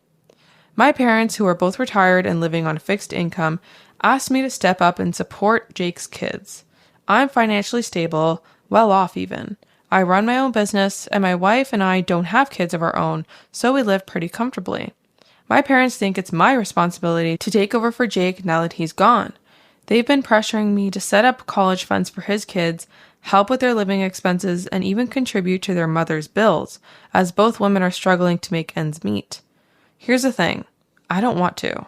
It sounds harsh, but I feel like I'm being asked to pay for Jake's mistakes. I don't have a relationship with these kids, and I barely had one with Jake. I've spent my whole life cleaning up his messes, and now that he's gone, I feel like I'm finally free of that obligation. I didn't ask him to have multiple kids with no plan of their future. My wife agrees with me, and she feels like we shouldn't have to sacrifice our financial freedom because of my brother's poor decisions. But now my family is furious with me. They're calling me heartless, saying I'm abandoning my own blood, and that Jake's kids will end up in poverty without my help. Some of my friends think I'm being too cold and should at least help a little, even if I don't go all in. I get that these kids didn't ask to be born into this situation, but I also don't think it's my responsibility to fix everything just because I'm the one with money. My wife and I worked hard to get where we are, and I feel like we shouldn't be expected to give that all up for decisions we didn't make. So, am I the asshole for refusing to financially support my late brother's kids, even though I can afford it? I don't know. I don't think so. Just like the kids didn't ask to be born into this world. Like he didn't ask to be born in with the ship. He didn't ask to be born into this world either. And he's had to make do. So he had to, you know, say whatever reason that you could put on the kids for why he should, you could put the same reason for why he shouldn't. Yes. And yeah, I don't think it's his responsibility to pay for his, all of his brother's mistakes. Yeah. Sure. In the family, like, forcing him and like trying to guilt trip him into like, oh, this is on you because you have money and you can. Why don't you all pitch in together? Yeah. Pitch in a quarter of your investment or I'll match what you put in. No, not even. But if you're so, what's the word? If you're like trying to be such a martyr, like, oh yeah, you should do this and think of the kids. They're not my kids. They're not your responsibility. Like, especially when he didn't even have a relationship with his what do you call it? Brother. Deadbeat. Yeah. It would be the term, Yes. I guess, with his deadbeat brother. Like, and the reason that he ended up dying early was because of all of his own, I guess, a tragic car accident. But he's trying to say that, can't say Jake's life choices didn't contribute to some of his struggles. Maybe not his death, but his struggles, I guess. His struggles, like his kids are left with nothing. Yeah. That's what I think what he means by that. Because Yeah. like, I thought he was hinting to why, like drinking while driving or something, but I guess not. Yeah, I don't think so. It would be another thing if like he had a relationship with these kids and he felt bad, but like he has no connection to them. yes, Just because exactly. he's blood, that doesn't mean they're not strangers. Yes, exactly. Like they were never close before. Like, yes, it's okay to like feel guilty because those are your blood. Like they are your brother's kids. Those are your nephews and nieces. But you don't need to feel responsible for them. Especially when your brother wasn't a brother. Yes, 100%. It should not be like, it sounds like you and your wife chose to be child free by choice. It's sounding like you enjoy your financial freedom. So it's totally not fair to have a tragedy derail your life because of other people's poor choices. Yep. And the fact that your family doesn't see it like that is like, I would hold resentment towards them for expecting this of me. Yeah, there's one thing to ask you, but expecting it from you is another thing. And then the family being furious at you, be like, okay, well, you know, I didn't have a close relationship with him. Do you want me to not have a close relationship with you? Yeah, you know, exactly. Top comment, what about the mothers? The children are their responsibility. Someone else commented, the mothers' families also. Where the hell are they? Yeah. Like, I'm sure there's a million people that can, if everybody pitched in, if everybody who cared pitched in, you could probably make up the same amount. What about the mother's brother and stuff? Yes. Like, why does it all have to be on you? Like, I don't like it. I don't think it's your responsibility. No, I don't think so. No, if you want to step up and do that, that's great. Yeah. Good for you. That you're an amazing human being. But do you have a responsibility? I don't think so. Nope. I got a similar one. Okay. Lots of financial issues. Yeah. Would I be the asshole if I didn't let my widowed sister-in-law and her kids live with us? My 38 male sister-in-law, I don't know, like late 20s, early 30s, female. Husband died a couple weeks ago. Sister-in-law was a stay-at-home mom and didn't have much left besides some inheritances that were left to her that still need to be settled. My wife has told me that she probably will have to sell the house due to A, they having no emergency fund, and B, sister-in-law dropped out to become a stay-at-home mom and has no income source of her own.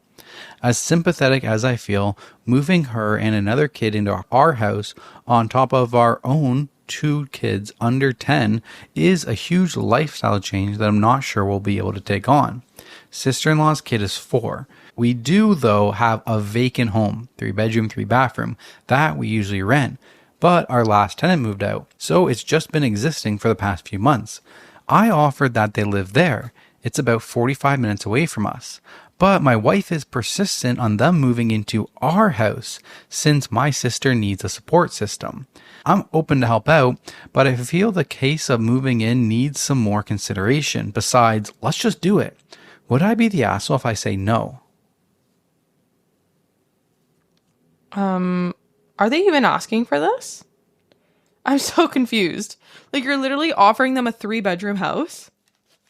And your wife is the one that's like, no, they need to move in with us? Yeah, I think it's his wife's sister. Oh. Because if it was sister-in-law, he would be talking about how his brother died. And he's not. So I think it's his wife's sister. So I think his wife wants her sister and her kid to move in with them. And I can understand why. Support system, being there for her every day with the kid. Like, yes, but like you both have to agree on that. So I think he's asking, would I be the asshole if I tell my wife, no, I don't want her moving in here? No, I don't think so. I think you have to feel comfortable in your own home. Like, yes, tragic stuff happens, but you are offering a lot to help out here. You're offering her a 3-bedroom home. Right? You're offering her a home. But I think the difference is that's a 45-minute drive away from her sister. She doesn't want her sister to be that far away. She wants her sister to come be there with her. She just lost her husband. Her kid just lost her dad. Putting her in a house by herself 45 minutes away from her sister. I can understand why she wants her sister to move in with her. I can understand it too, but she would also need to understand that her husband may not want this. It has different feelings. Yes. Sorry, how long would this last? Yeah, right? Like, once they move in, like, who's to say they won't be there for years? How do you kick someone else out after? Like, once they get adjusted. Yes. Like, usually they're just going to get comfortable and stick around. Yep. Then it's going to be an even bigger problem. You're not going to want to have to deal with asking her to leave. Mm-hmm. It's going to be harder. True. Top comment. If you were to allow them to move in, there's a lot your wife would need to agree to. I'll say no assholes here. Your wife wants to help your sister-in-law in a terrible time of need. You want to help too. The trouble is, how do you do that? You need to sit down, have a discussion with your wife of all the ramifications, and then you both need to sit down with sister-in-law and talk to her. Involve your parents if they are around and involved, and the husband's family. This is an all-hands-on-deck situation. So here are some of the things to think about. If they move in, how long will it be for? Will she be getting a job? That could take a while. Will she need to go to school? How much money will you and the rest of the family be needing to contribute, and for how long? What will she do in your household? What will she need for her child? How will your family and life be able to continue, and how will it be impacted? How will your marriage be affected? And how will your wife and you protect your family dynamic? Emotionally, your wife is probably horrified and also feeling like this is way too close to home. That is to say, in the back of her head is going to be a lot of what would happen and what would she need if she lost you. She wants to make sure things are okay for your sister-in-law, and it's just not possible. She's going to need your patience, and communicating with her is going to be paramount. There's also going to be a lot of paperwork and red tape that sister-in-law is probably going to need help with. If you can bring all the family support system together and help make a plan for her, that will at least give her room to breathe. You might also consider an ADU, if an ADU would be possible. Give you both privacy while living close. I don't know if you have the funds for that or would want to do that, but it's an option. I will say, I think it's ironic that your wife is in a hurry to help your sister and you aren't. Makes me wonder what you know about your sister-in-law that you aren't telling. Not the asshole. Or no ADU? No assholes here. I'm guessing that's like a basement apartment type of setup. Accessory dwelling unit. Yeah, like a separate living in the same house. Like a basement apartment. This is tough. Yeah, I feel like that person said it right. Like, there needs to be a large discussion about all of that stuff. But like, honestly though, like I can just say 10 years down the line, if Elio and Unj have a kid and Elio passes away for some reason, I would feel like if you wanted Unj to move in with us, like I don't get a vote. I don't have a right to a vote.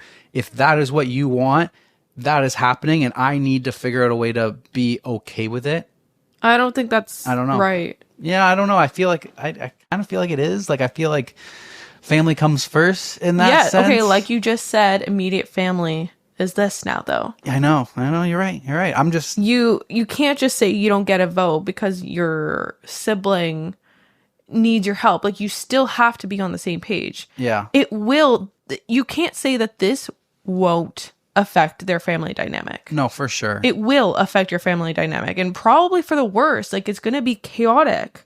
Yeah, depending. I guess it also depends on like what is the sister-in-law like? Because Anja's an angel, so for me, I'm like, in my head, I'm like, that wouldn't, whatever. I'll make it work. That's fine if you feel that way. Yeah, I know. But OP is saying he doesn't want to, and he's also valid in not wanting to. Yes, yes, I agree with that. I just feel like, do you have a little bit of an obligation to kind of like make adjustments for your spouse's family or something?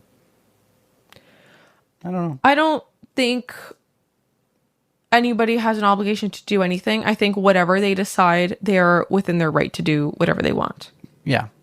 I feel like maybe I'm not as heartless as I think I am. Yes, I agree. I'm like, I feel like that'd be like, without a question, we'll make it work for you. I don't know. Like, I don't know yeah. That's hard to deal with. I feel like a lot of it also comes down to like, what does OP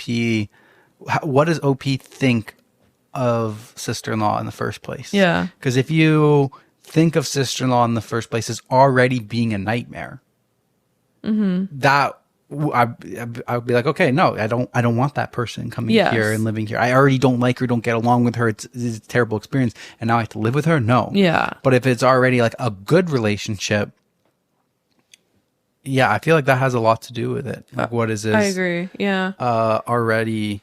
But yeah, I mean, yes, but at the same person. time, like even if they do have a good relationship, like it's still gonna be different, and it's still gonna change your dynamic. Your kids might not get along. Like, do the kids get along? Is her kid a little nightmare? Like, you don't know how she lives. Like, she doesn't have a job, so she's just gonna be bumming out on the couch all day. Like, and I guess that's will what you create resentment? That's what he's concerned about. Yeah, like there's so many things to consider here. Like, it's not just as simple as like, yes, we want to help you. Like, obviously, family wants to help family. Like, it's easier said than done. Like, I think a lot of people like go into situations like these, like being a little oblivious, true, and naive, thinking like everything's gonna be fine. But I don't know, it can create different issues. Yeah, 100%, for sure. All right. Well, we got through 6 stories each. We'll leave the last one for our Patreon coming out on Friday.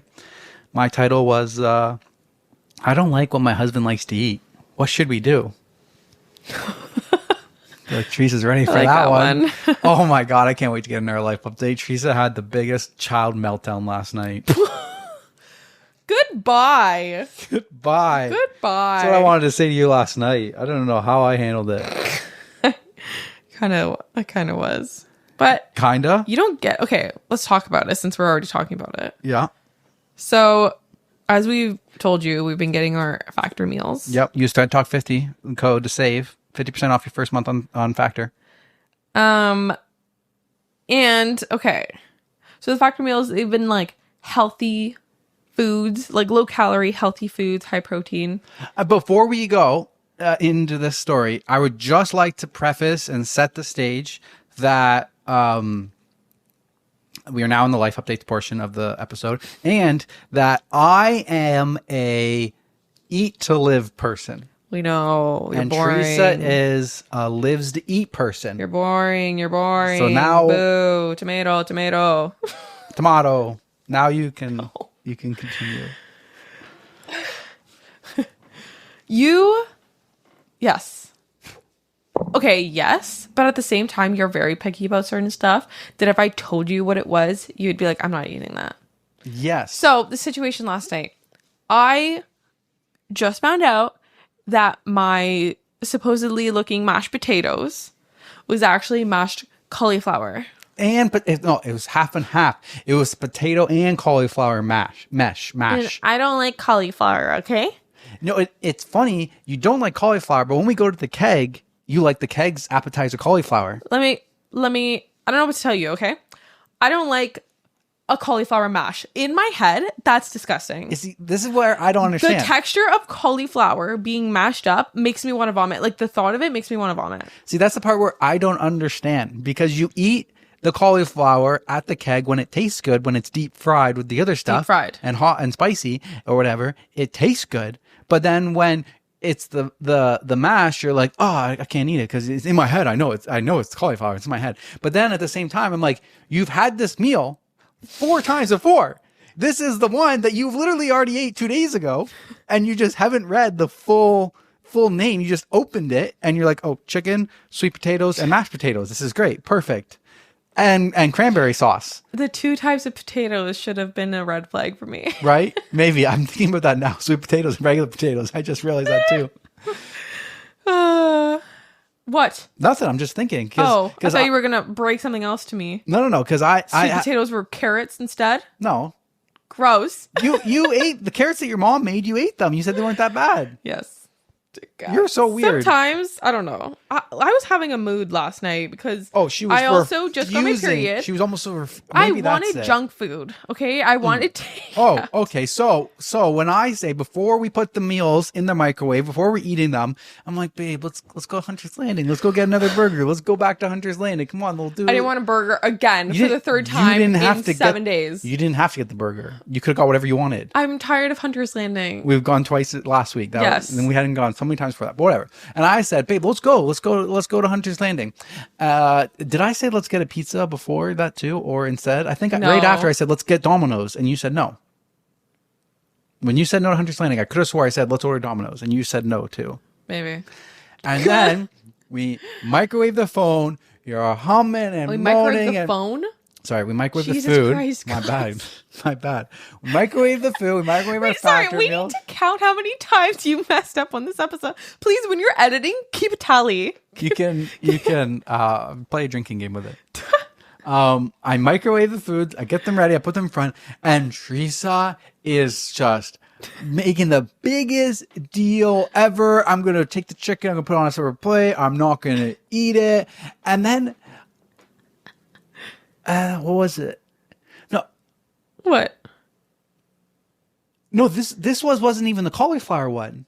This was the celery root. Celery one. This one wasn't even cauliflower. It was because celery for lunch we had the cauliflower. The lunch you had the cauliflower one. So now it's dinner, and you are like having a meltdown, and it's in front of you, and it's microwaved, and you're like, please, let's order pizza. Let's get the Domino's. Let's order the pizza. I don't want to eat this. Please, let's throw it up. We're adults. We can do whatever we want. We don't have to eat this. We don't have to. And I'm just trying to be like, just eat the meal in front of you for once. Nothing has to always taste amazing. Just eat to live for once. Like, and then I eat some of it, and I'm like, yeah, I mean, it tastes like celery. I'm like, it tastes fine. Like, why don't you just try it? She would, refusing to even try it. I'm like, why don't you just try it and see if you're like, no, I can't. The celery root puree, I can't. I don't even know. I couldn't believe it. It was the biggest, like, it was like a 8-year-old breakdown about not wanting to try something new, even though she's had this one like 4 freaking times. I was so confused. She just always thought the white was mashed potatoes.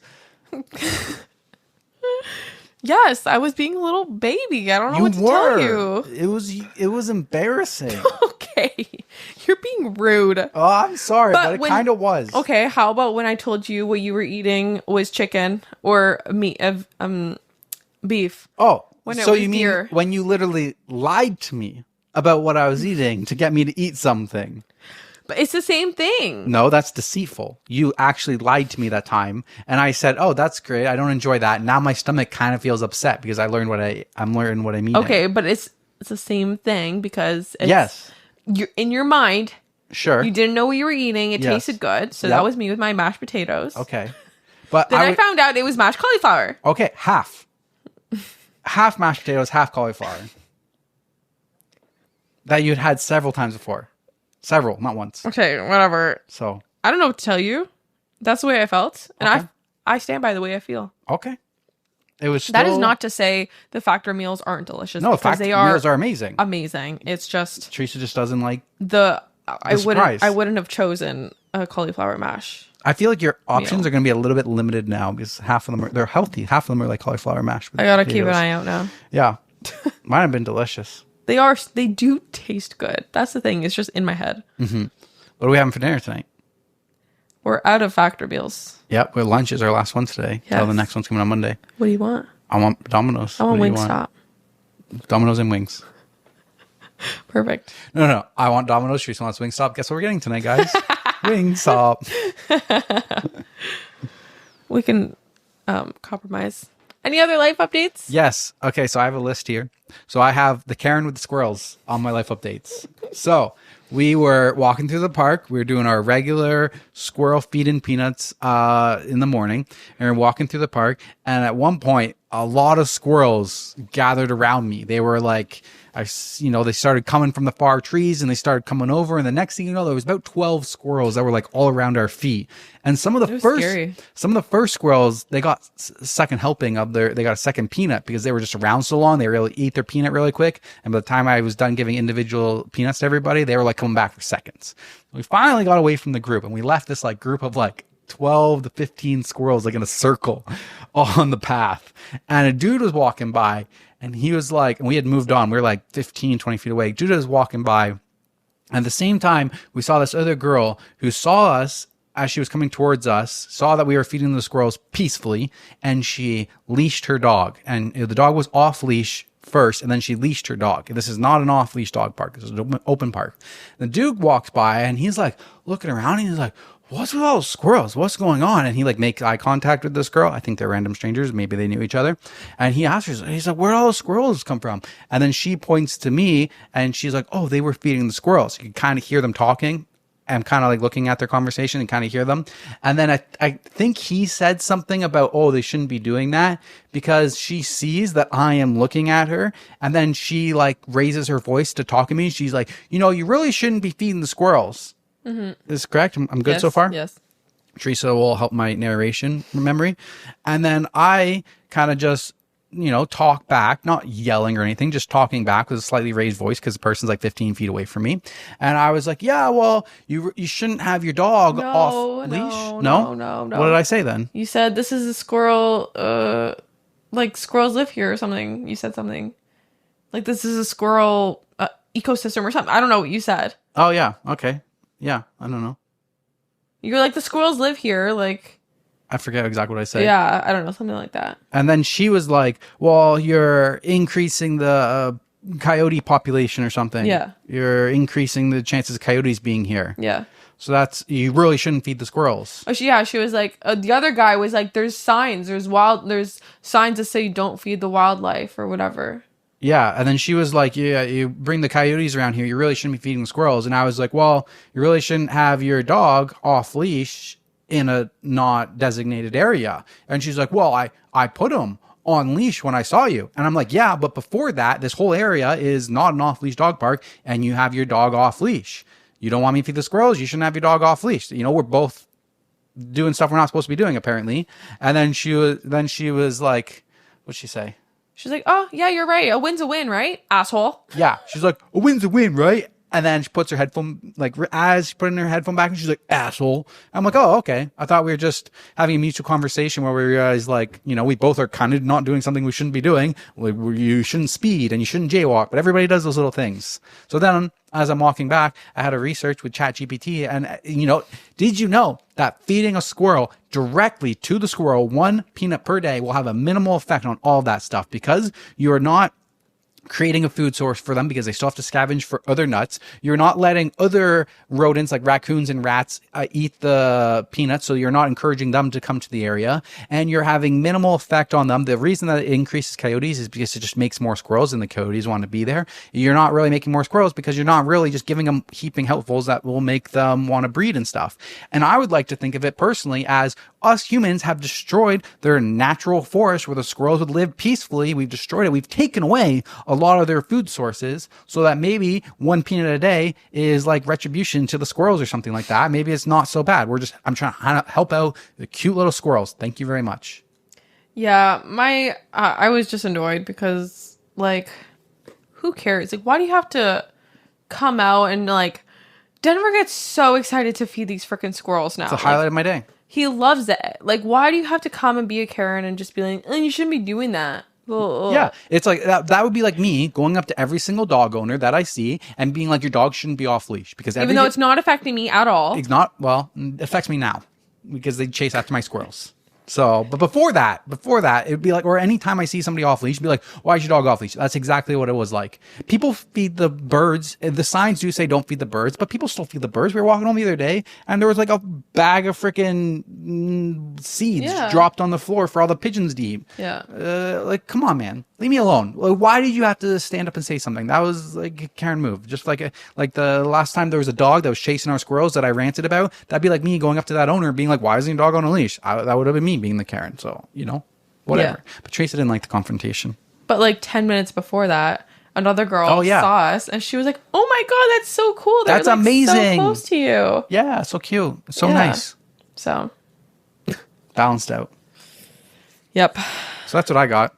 And then other than that, I did get a wedding ring for me. I was very happy with it. Oh, yeah. Had a nice emerald in it. It was gold. We talked about we were going to go pick up my wedding ring in the last episode. We picked up the wedding ring and then I put it on right away because I ordered it and then it was too small. So I got it resized right away. So I hadn't been able to wear it. We picked it up, put it on right away. And then within like 20 minutes, I'm like, this hurts my finger. And then I pick it up and I open it and like the top part of the band wasn't flat. It was like two ridges and it just kept digging into my finger. So then I returned it right away. And then I ordered another one. Yeah. But I was trying to get a gold one with a nice emerald inset, and instead of just having a plain gold band. And I kind of like that one, but then it hurt me. So then I ordered, it's like a black one with like carbon fiber and green insert with a small emerald. It's like a tungsten one. So it's a lot less traditional. It was my backup one, but yeah. Yeah. I have yet to order my wedding ring. Yeah, so you need to take care of that. Yeah. How many days? We're in the hundreds now. I don't know exactly. 190 something. 190 something. Whoa. Yep. Any other life updates? You got anything else? I don't think so. We're going to my mom's to put up the Christmas tree tomorrow. Oh, Taylor Swift! Yeah, Taylor Swift walk last night. Guys, how could I forget? Went down, walked around the stadiums, everything shut down, mad pictures. It was night 2 last night in Toronto. Yep. There was a lot of people. I just felt great. I felt like I was in my element. So many Swifties. With my people. There's like a Swiftie karaoke at the bottom of the CN Tower outside of the Rogers Center. It was a vibe. It was a really good vibe. It was like food truck set up. It was like a lot of gated off. A lot more than just any like random Jays game or something. It was a lot more intense. Yeah. My show's coming up. Going night 5. By the time this gets released, I would have gone already. I'm very excited. I'm so excited. I could cry. I almost cried last night seeing all the Swifties on the street. Yeah, you did. I'm so excited. We're literally like last row of the stadium, touching the ceiling. I'm not exaggerating. Last row. Hey, at least you're in the building. But I'm in the building. There was people last night that had signs that were like, we're looking for 2 tickets. Then I heard someone talk about tickets and they're like, yep, $700 each. I was like, ah. That's not that much. I know, but like, if we're that not was paying true, that. I would have. Why didn't you? Could have went last night. Well, we didn't see that. We were actually looking for scalpers and there were no scalpers. Well, then once I heard 7, I was like, I wasn't really looking for anybody. But there wasn't. I thought there'd be more people being like, tickets, like when you go to a Jays game, but there really wasn't. So. No. But yeah, very excited. I'm going with my mom and my sister.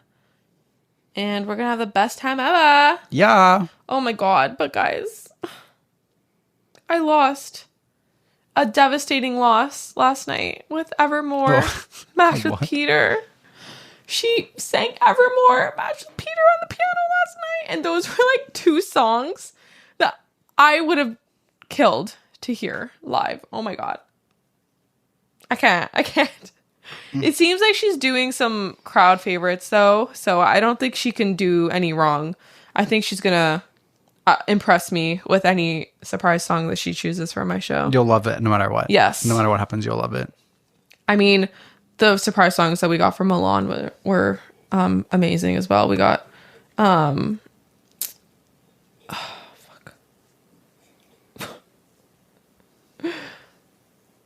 what? You can't even remember your surprise songs? No, okay, it's the Fearless Vault track. What? Not important then if you can't remember it.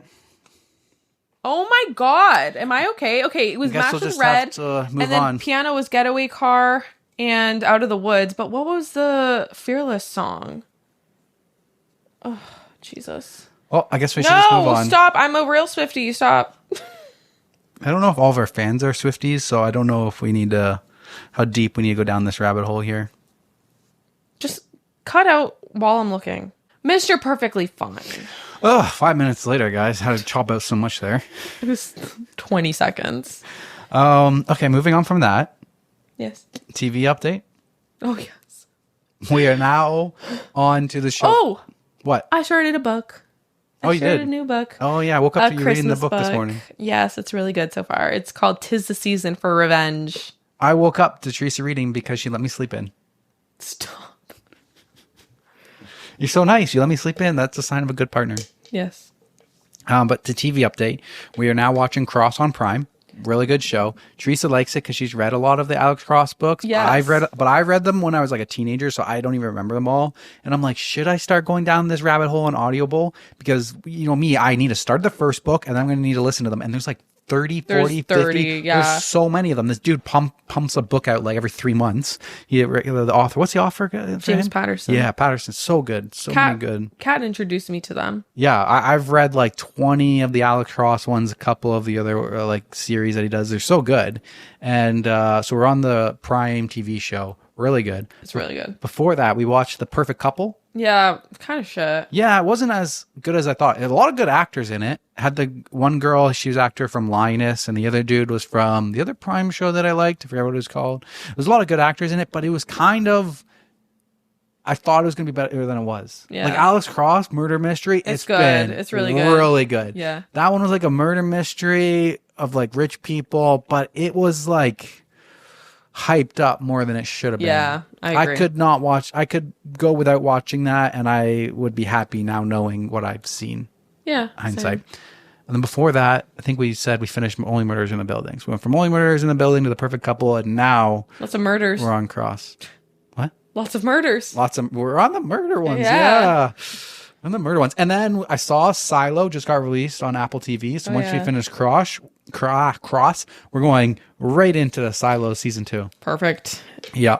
Tonight we're going to watch a Christmas movie, though, just FYI. Well, we got to finish Cross first. No. We have like 4 more episodes. We can get it done. No. It's only like 2 o'clock. We just binge it and then Christmas.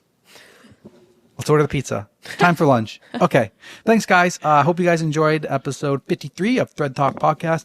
Don't forget, if you guys are listening on YouTube, please smash the like button. Oh, we got to do the giveaway, I think. Yes, let's do it. Okay, so now we're going to do the giveaway for episode 50 pillowcase. And we're going to do a giveaway another pillowcase on this episode as well. So if you guys want to enter in a pillowcase, you just got to go over to the YouTube channel, drop a comment down below. What did I say? If you guys want to enter in a pillowcase. You guys want to enter in to win a pillowcase, a ThreadTalk pillowcase. ThreadTalk pillowcase. You can see it here if you're on the YouTube. Just drop a comment down below, smash the like button, and when you're coming over from Spotify to just drop the comment on episode 53 to win a pillowcase, just hit the subscribe button while you're there. We're trying to get to 20,000 subscribers on a YouTube channel.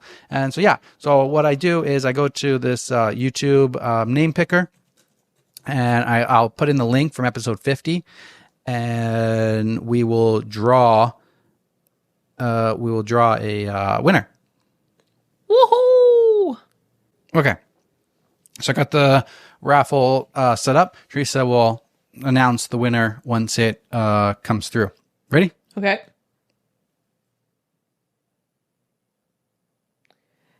Baby Girl 1991. Winner. So what I'll do is I will drop the comment so she can get the notification right now. And then all they got to do is send us a DM, send us the shipping info. So that's what it is for how we do it. So if you guys drop the comment down on this one, probably episode 56 will announce the winner for... 55. It's 2 weeks, right? Is it 2 weeks? I think. Because there's like a bit of a delay. Oh, maybe we're wrong. Maybe I don't I'm know. wrong.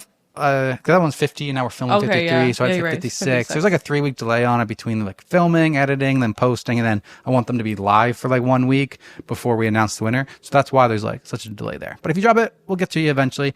And while you're there, smash the like button and hit the subscribe button, and 5-star reviews on Spotify, and all those good stuff help us out so much. And bonus episodes are on Patreon every Friday if you want to sign up. And merch! And merch on ThreadTalkPodcast.com if you want a cup or a t-shirt or a sweater Or a anything. pillowcase. Or if you want to just buy the pillowcase. Christmas is coming up, guys. It makes a great gift. Could be a good stocking stuffer. It would be a great one. Right? All right. Thank you guys so much. And we'll see you on the episode 54. Bye. See ya. Bye. I won't confess that I waited, but I let the lamp burn. As a man. No, you're not putting it. Put it at the end. No, you're not. Can you just... And I won't confess that I waited, but I let the lamp burn. As a man masqueraded, I hoped you'd